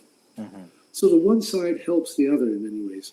Yes. So also, many of the students who may be at a less advanced level, if they participate in some of the online seminars, they're able to develop, and so that when they do come here, they're at a better level and they're better able to take full advantage of what the live circumstance has to offer. So the two sides help each other. And as soon as we get back to doing live seminars again, inshallah, as you say, then we will continue the online seminars because they are a very good supplement to the live. Yes. But they cannot ever take the place of the live. No, that's not possible. We learned a lot from coronavirus. yes, exactly. Yeah, but going for the other side, the actual seminar, the actual workshops, I mean, Yes. and going for the old technology of teaching, which is the term you used. Which term again? I missed that. The old technology of teaching. Yes. Yeah, right. Yeah, let's discuss the way it is held, and the advantages of that. Of the teaching as we do it here at Labyrinth, yeah? Yes. Well, what I see as being important is that the students are together from morning until midnight with their teacher and with each other, and they're sharing a much broader spectrum of experiences. It's not just in the classroom studying, but it's also the conversations which come up, and the fact that you get to see your teacher not just as an educator in a classroom, but as a person in a living situation. Yeah. And this is very important, I think, because I think part of the traditional standard educational approach of the teacher in the classroom and the student there, it's a bit two-dimensional. Yeah. Whereas the other thing gives you a more three-dimensional picture. Yes. And so this for me is most important, that you get to experience your teacher in an environment which is not just the classroom and what he's teaching, but you get to see in a discussion about different things, not only music, sometimes about other things as well. Because it's always a danger that musicians become obsessed with what they're doing. They become a bit narrow as people. Yeah. They have to maintain a broad horizon. I think it's very important that musicians take an active interest in a broader cultivation of their interests. They should be reading. They should be reading books. They should be reading poetry. They should be reading novels. They should be reading technical treatises. They should be reading in general and always learning and broadening their knowledge. This will actually help you as a musician. Sometimes musicians can become very much narrow-minded and things, and they're not actually good musicians. They can just be sort of note machines, but not really, sort of real musicians. Yeah. Real musicians always have a broader cultivation to them. They're always people who have a broader cultural base, and they've taken an interest in other arts. They've taken an interest in sciences. They've taken an interest in everything which is going on in our world around us. This is important to becoming a good musician for me. Yeah, interesting. For the term contemporary modal music, yes. What is the impact of this kind of understanding and practice of music on the local music? Well, I was looking for a term to cover the creative activities of a number of young musicians who I do see coming up in recent decades. Unfortunately, one problem which has occurred in our region of the world where we live today, the whole concept of the nation state is a very, very recent concept in this region of the world. Yes. Up until 1.5 centuries ago, the entire region was under the umbrella, so to speak, of large empires. There were very few places in that world where there was just one population of one people. Here on Crete, where I live, there was an absolute mosaic of different people throughout most of Greece as well, throughout most of what is Turkey today, also throughout countries like Syria, also, or Iran. You know, there's a mosaic of different people. Yeah. Well, then suddenly in the 19th century, the whole European concept of the nation state started to appear in this region of the world.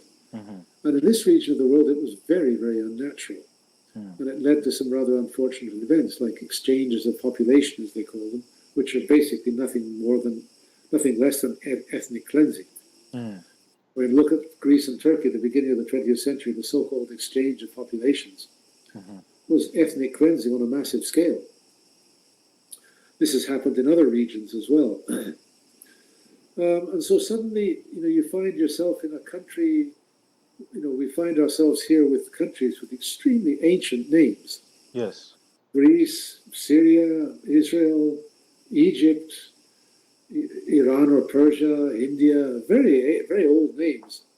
But as state entities, they're all much younger than Australia. And so, but as civilizations, each one may be very old.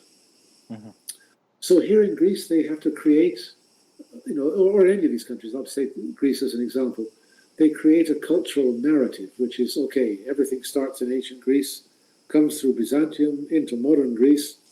We don't have influence from here, we don't have influence from there, it's all ours.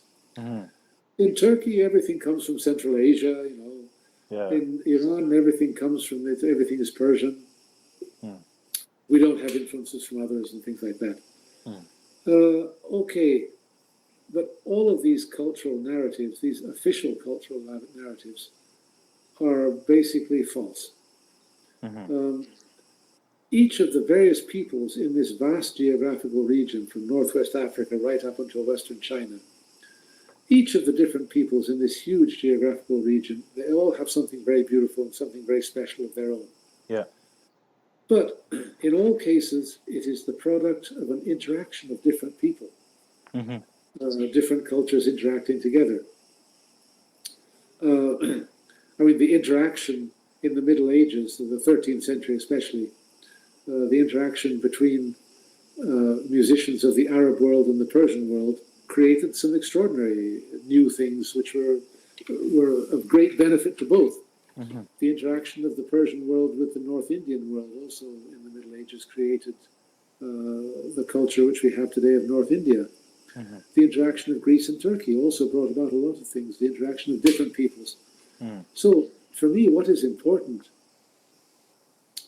Okay, of course, each nation, each region has something of its own. It's actually much more a question of each region than it is of each nation. Music tends to work regionally,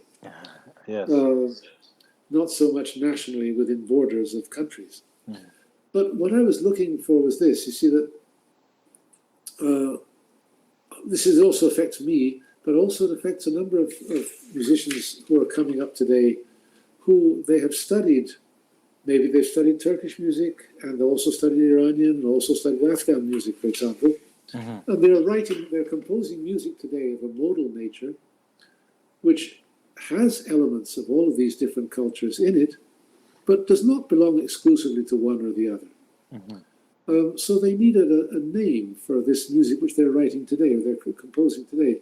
And that's why I like the idea of contemporary modal music, which the contemporary, of course, makes reference to the fact that this is something being created today. It's not a relic from the distant past. It's today's work. Modal is a bit neutral. It doesn't say Arab, Persian, Greek, Turkish, Chinese. It's modal. It's something which all of us have access to. And so it leaves a lot of open space for people to work beyond ethnic and national stereotypes, which sometimes can be very, very constricting, I'm sure we have the same thing happening in the Arab musical world. We have it here also. if a young musician here on Crete starts to take influence from sources from outside of his immediate environment, some of the older people will start to get very conservative and say, oh, you're betraying our tradition, things like that. Yeah. Which is a bit ugly. I mean, a young composer today should feel free to follow his inspiration. He should not feel bound or tied down by a whole sort of string of obligations and duties and this sort of stuff, which basically cancel his creativity. So, with today's documentation possibilities, we're not going to lose any traditions. They're all documented. They're all, especially the digital documentation, which is possible today. True. There's no danger of losing anything, so we're not going to lose anything. Let each person experiment and try what he wants. It'll either work or it won't work. And let's let people of future generations decide what they want. What they want to accept. All traditions have a hard time accepting something new, and in a way that's good, because every new thing should be challenged before it's immediately accepted. And so it should be obliged to prove itself, to prove its value. Yes. That's good, yeah. But it's not a good idea to have an excessive conservatism, which is sort of just negative to anything new. Yes. That's not a good idea. And we do, unfortunately, have quite a lot of that still going on, that sort of excessive conservatism. So we have to find the right balance somewhere in between. It's a difficult process. It's not easy. And I found the term contemporary modal music was something which was useful for that. And also, there's another political dimension to it, which I find to be very important. As we all know, the whole area of the Middle East, the Balkans, North Africa, Central Asia, this whole geographical region where we find modal music is unfortunately also in a state of political upheaval. There's a lot of bad relationships between different countries, different peoples, and there's wars. And this is very, very sad.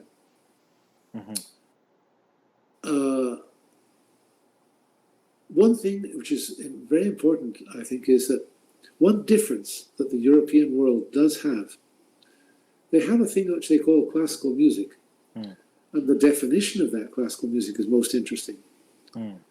Let's say I speak to a Turkish classical musician and say, what is your music? What do you play? He will say, well, I play Tambur Cemil Bey, I play Dede Efendi, I play Mustafa Itri, I play all these old Ottoman composers, Turkish. Yes. Very good, okay. I would then say to him, do you not play any Iranian composers or Afghan composers? No, that would be betraying my tradition. Okay, if I then ask a European classical musician, an Italian, for example, I say, what is your music? He'd say, well, my music is Vivaldi, it was Italian, my music is Beethoven, German, Grieg, Norwegian, Tchaikovsky, Russian. Okay, that's most interesting. So there is what we call a classical tradition, and its prime characteristic in the Western world is that it's inclusive of many different nationalities, ethnic groups, people. It even includes today Japanese, Koreans, Chinese, Vietnamese. It includes just about everybody, Yeah. So this is most important. Just imagine going back to the 1940s when Europe was in the middle of World War II. Everybody hated Hitler, but nobody hated Beethoven. It could never be a nationalistic problem. It was specific to certain... This is something which, unfortunately, we don't have in the Middle East, the Balkans, Central Asia, North Africa. Even though it does exist, modal music is actually something which binds all these people together, brings them all together. And, but because of the relatively recent creation of the nation state, they're not in a position to see it. Nobody, until very recently, people here in Greece took no interest whatsoever in what was going on culturally in Turkey. And Turkey, until recently, also took no interest in Greece, what they're doing culturally. Mm-hmm. and neither took an interest in what's going on in Bulgaria or in Syria or in Afghanistan, even though there are things which are very relevant to each of them going on in all of these different countries. Mm-hmm. So for me, the whole idea that we see modality as a common element of all these different cultures and a thing which is to be shared amongst all of us, yeah, is an important starting point for the creation of a new type of music which incorporates elements from all of these different peoples together, and each one can see something of himself in it. yes, And that, I think, is something which could potentially work, of course, on a cultural level first and foremost, but equally on a political level, bringing these people much closer together and to experience one another as being the same. We're the same people. amazing, Each one has, yeah. amazing. So that for me is of great interest. Yeah. Yes. Rose, would you please define what you call a creative process? And who can have the luxury for that? Well, a creative process, I think it works for different people in different ways. Mm-hmm. And each person seems to have something which sets it off in a way. Mm. Of course, can we really say that we have created something? I mean, look at music, for example. Music, okay, there may be an infinite number of frequencies, but the frequencies which we're using in music are quite specific in number. They're not infinite. Yeah. There may be an infinite possibility for rhythmic structures, yes. But again, the rhythmic structures and the rhythmic possibilities that we human beings are using are quite limited. I mean, we have 4/4 time, we have 6/8 time, we have 8/8 time. We don't have 156,438 4 time. That's a theoretical possibility, but nobody uses that. Right. So we're dealing with rather specific things. So basically, we could say that everything in music pre-exists as a mathematical possibility. Yes. So what we're doing is actually discovering these things and bringing them into our realm of reality. Where do they come from? Who knows? But so we can't really call ourselves the creators of this. We're like the channels for it in a way. So each one of us who feels inspired by something or nothing, but it just happens, all we're doing is we're channeling into the world of reality possibilities. And of course, each one of us may be the conduit for that particular possibility. So we say, that's my composition. Okay. But if I think about it rather more seriously, it's actually coming from another dimension of being into our real world, as we call it. And, well, as my very good friend in France, the Iranian percussionist Jamshid Shamirani once said, somebody once asked him, what is music? Where does music come from? He said, doesn't everybody have a side to themselves which they don't know? Yes, it comes from there. which is actually a very deep answer when you look at it carefully. He's saying that we have our conscious experience of ourselves, but our whole self is something much, much bigger. Things coming from that are connected to maybe all of us together. Maybe we're all one big entity, Yeah. And so music is coming from there. So we can't really call it an individual creation. It's something which happens to us when we lose ourselves. Yes. In many ways, yeah. Interesting. Just a quick question about the pop culture and the interaction with such music we talk about now. Pop culture, okay, I don't want to be negative about any form of culture. But what I can say is this. This is a significant difference, which I think it's most important that people realize. In the world of pop culture, when you're 25 years old, you're finished.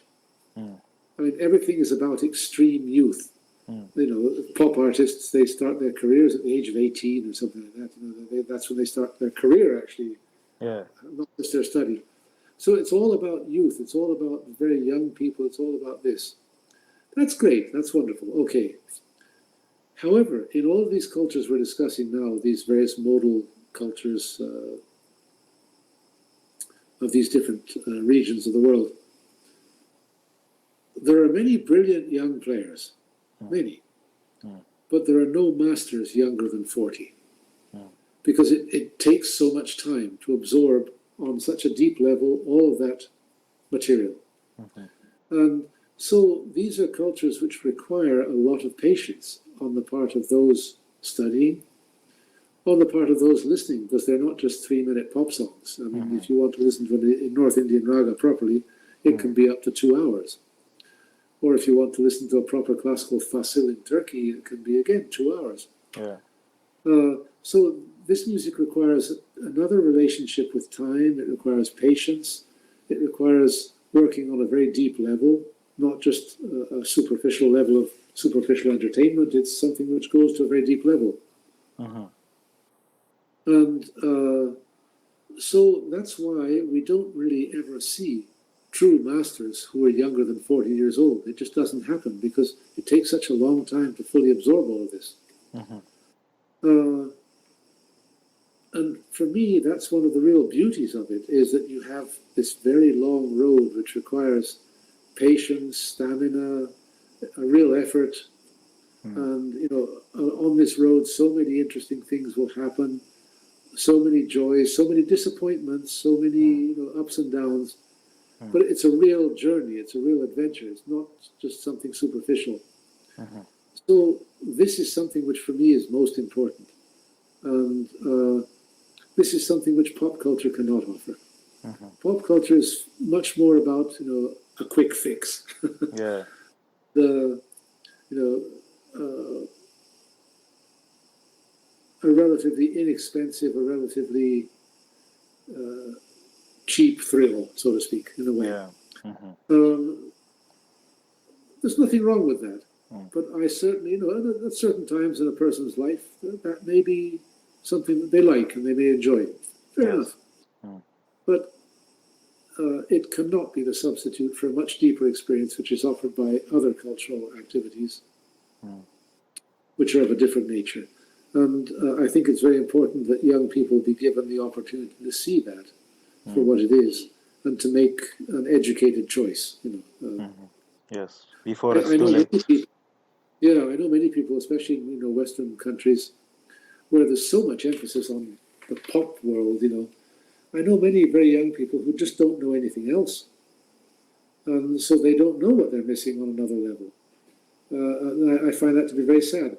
You know, if they know what the one is, they know what the other is, they know what this is, they know what that is, and they then make a choice. Well, that's their business. But they should at least be aware of what the real choice is, I think. And we have seen this when you discussed the early stage of your journey, where Yes, yeah, you were aware about instruments, about the taste, about improvisation. All of these things were there at the very early stage.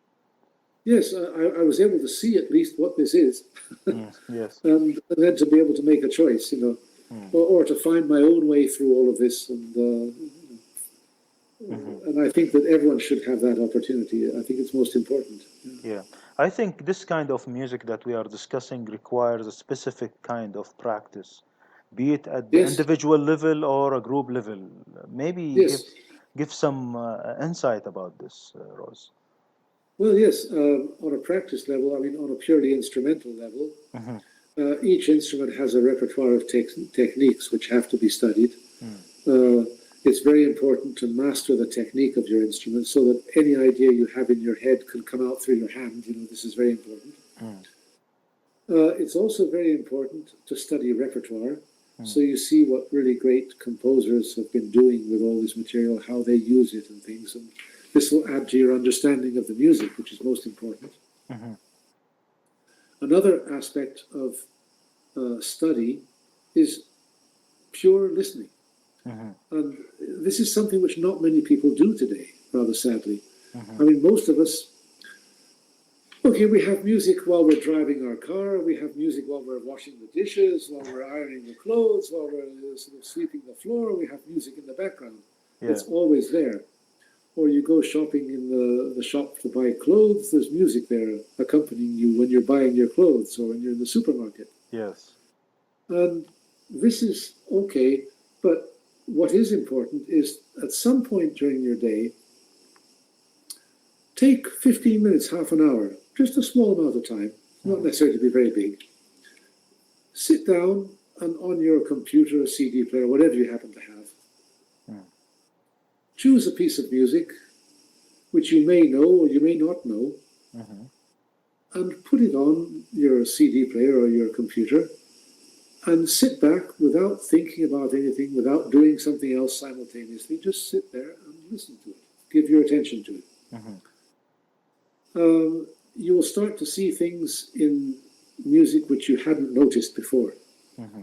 And let's say you have no experience of or contact with what we call classical music, Western classical music. You've never paid attention to it. Yeah. You put on, a Bach fugue or something like that.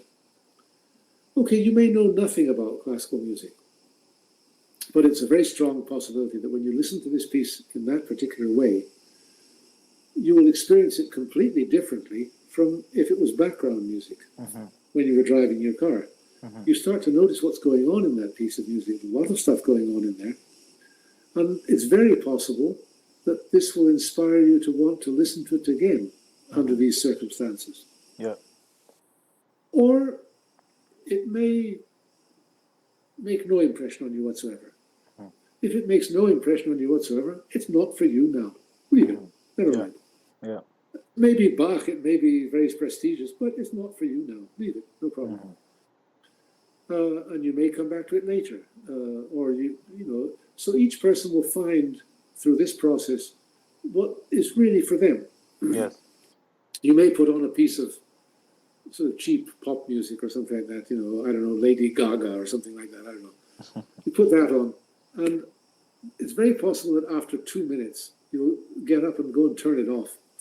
Because this type of music cannot withstand that type of exposure.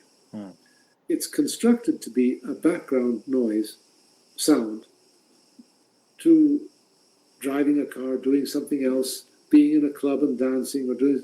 It's not designed to be listened to as music, and it cannot withstand that particular exposure. In many cases, I wouldn't say all, but in many cases that's true.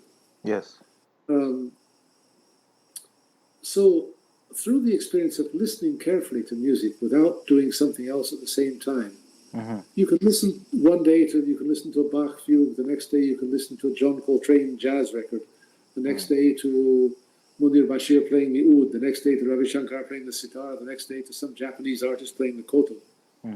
You can listen to any different type of music you like. Whenever there's some real depth to it, I think in most cases you'll probably at least see that. And that will create for you a desire perhaps to want to hear it again. Yes.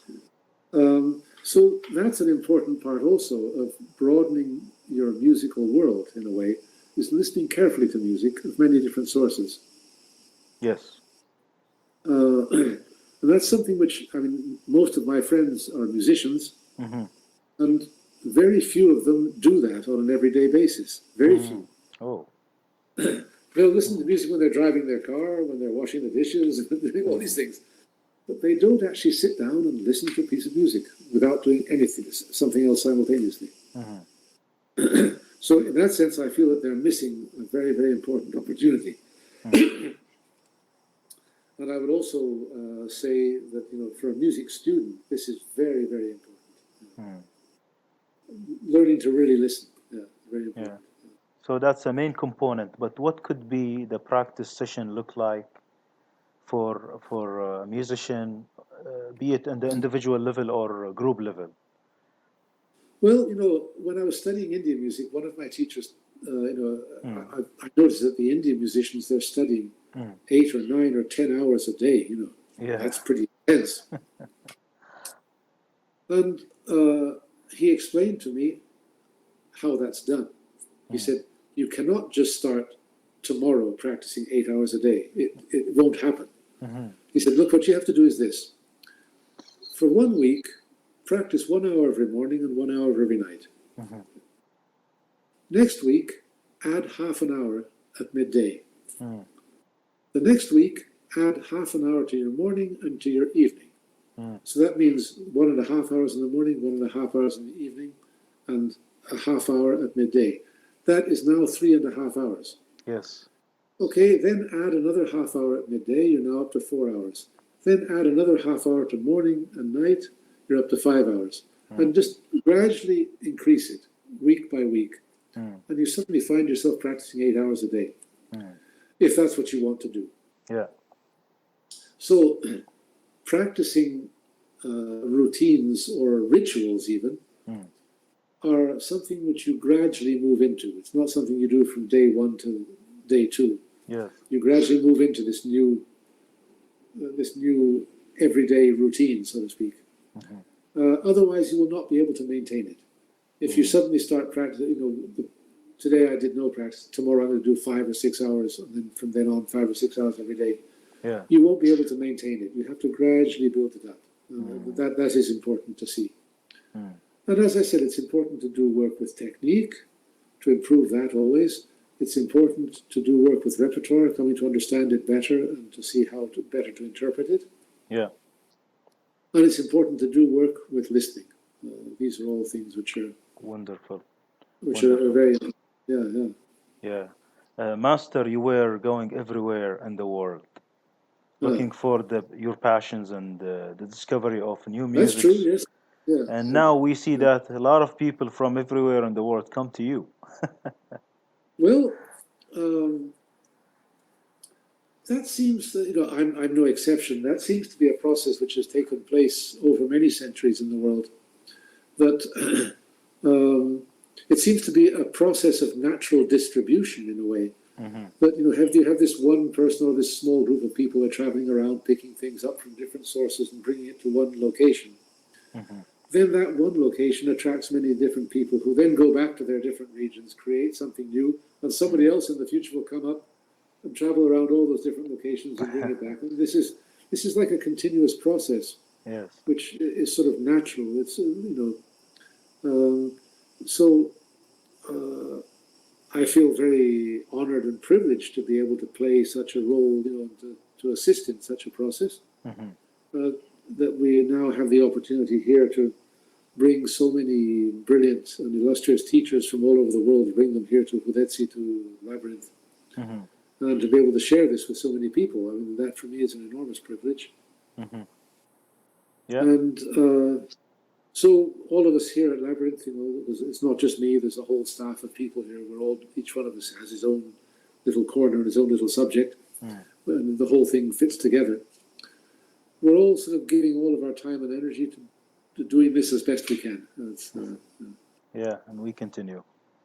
Yeah. Master, what would be an advice for a young musician? Basically, I would say follow your nature, which is sort of like saying trust your fate, trust your nature, trust your fate.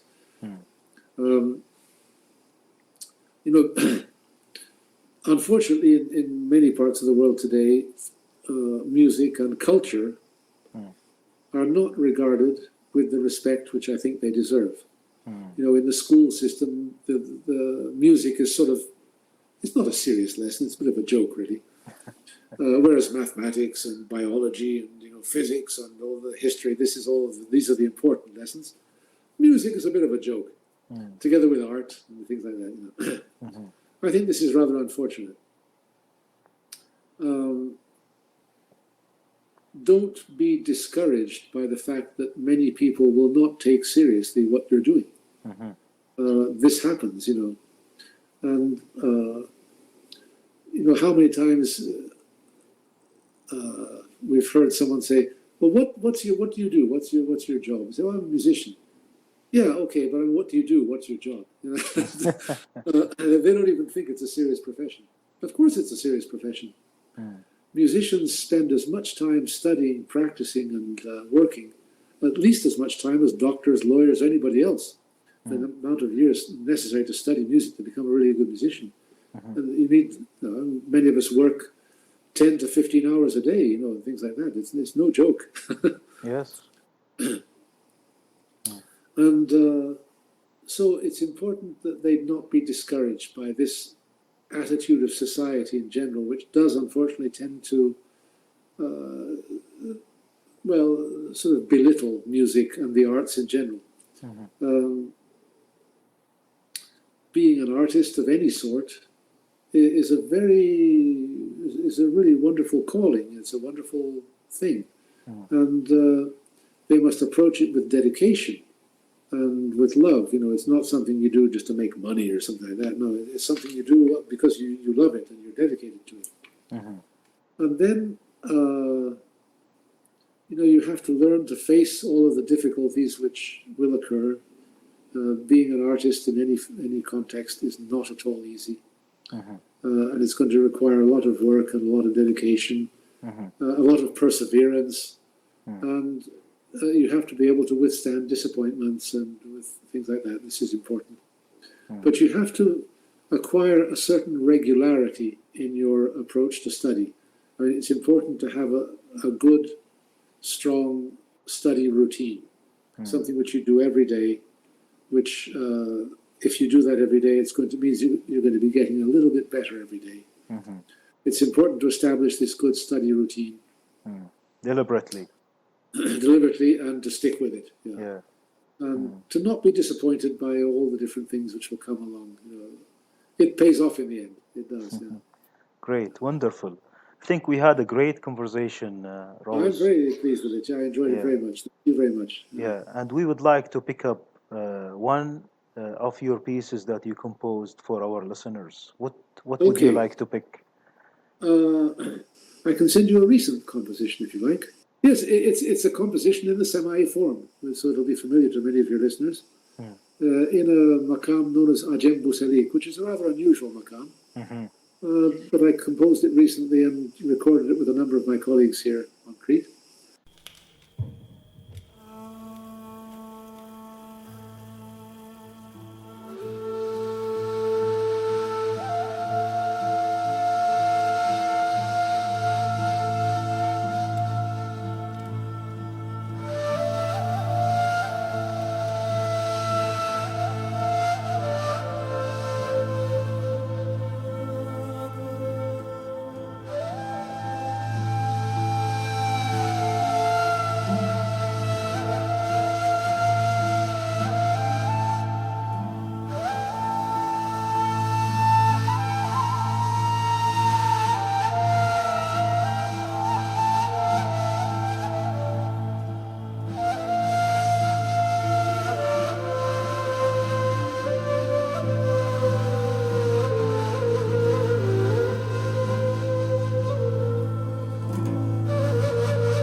Okay, Rose, what other piece would you like to pick from all these kinds of modal music to give a new taste introduced to our listeners? Okay, I recorded a piece in 2002, which it's in the Makam Bayati Shiraz, which is a Azerbaijani Makam, Yes. rather like Nahawand, like Nihavend.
Wonderful.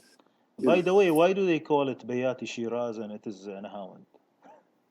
Well, I don't know. I mean, the names of the modes in Iranian music, for example, Mhm. they have the same names, but they mean entirely different things. Mhm. And the Azerbaijani people, musically, they're much closer. Their connection is much closer to Iran than it is to either the Arab world or Turkey. Yeah. Even though they are Turkish speaking. And so they tend to use much more the Iranian terminology, which in Iran they have different mode names, some of which are the same name, but they're referring to something totally different. So that's probably the explanation for it, is the fact that they're using much more the Iranian terminology than they are using the Turkish Arabic. Turkish and Arabic have a lot of, they coincide on almost all the maqam names. There are certain maqams, for example, which are used in certain aspects of Arabic music. Like in Syria, they have a thing called shuri, which is like what the Turks call karjar. Yes. And so these are just sort of special. And then the Iraqis have maqams like lami or things like that, which we don't find those in Turkish music. Or we have certain things in Turkish music which we don't find in Arabic. But for the most part, Hijaz is Hijaz, Bayati is Bayati, Rast is Rast, and it's the same. They mean the same thing. Yeah. Basically. Interesting. Whereas the Iranians are a bit different. They have many of the same names, but they're referring to something quite different. Yeah. Master, where do our listeners go best for finding you online? For your music? Very easy. You can go to rossdaly.gr, and if you look, there's a button which says discography. Push that and scroll down. You'll see free albums. And there's about 30 albums of my music which you can listen to for free. You can stream them. You can download them. You can do what you like with them. Yeah. Interesting. And so the other things other than music, so that website has a lot of things in there, plus the YouTube channels. Yes, all of my recordings are there in MP3 format. They're available for anybody who wants to listen to them. Yeah. But why are they free? Well, because I don't like record companies, and because I consider that in the modern day, recording doesn't bring us any money anyway. I mean, what are we getting from Spotify or things like that? Absolutely nothing. Yes. So I'm quite happy just to share this with the listeners. The people who want to listen to it, I'm very happy that they enjoy it. That's enough for me. Wonderful. I have ways to make a living, so I can manage. Yeah, Master, I really thank you very much for this great, amazing conversation with you. We have really touched on many things, and we look forward to meet for a dedicated episode about a subject here and there. So I leave the conclusion to you. Oh, thank you very much. So I'll be very happy to do those other sessions whenever you wish. Due to the coronavirus, I have plenty of free time right now, so that's very easy for me. And thank you very, very much for the invitation, and my greetings to all of your listeners. And I hope that something which I've said may be useful to some of them. I really hope so. Okay. For sure. Thank you very much, and see you again. Thank you very much. Thank you. See you again.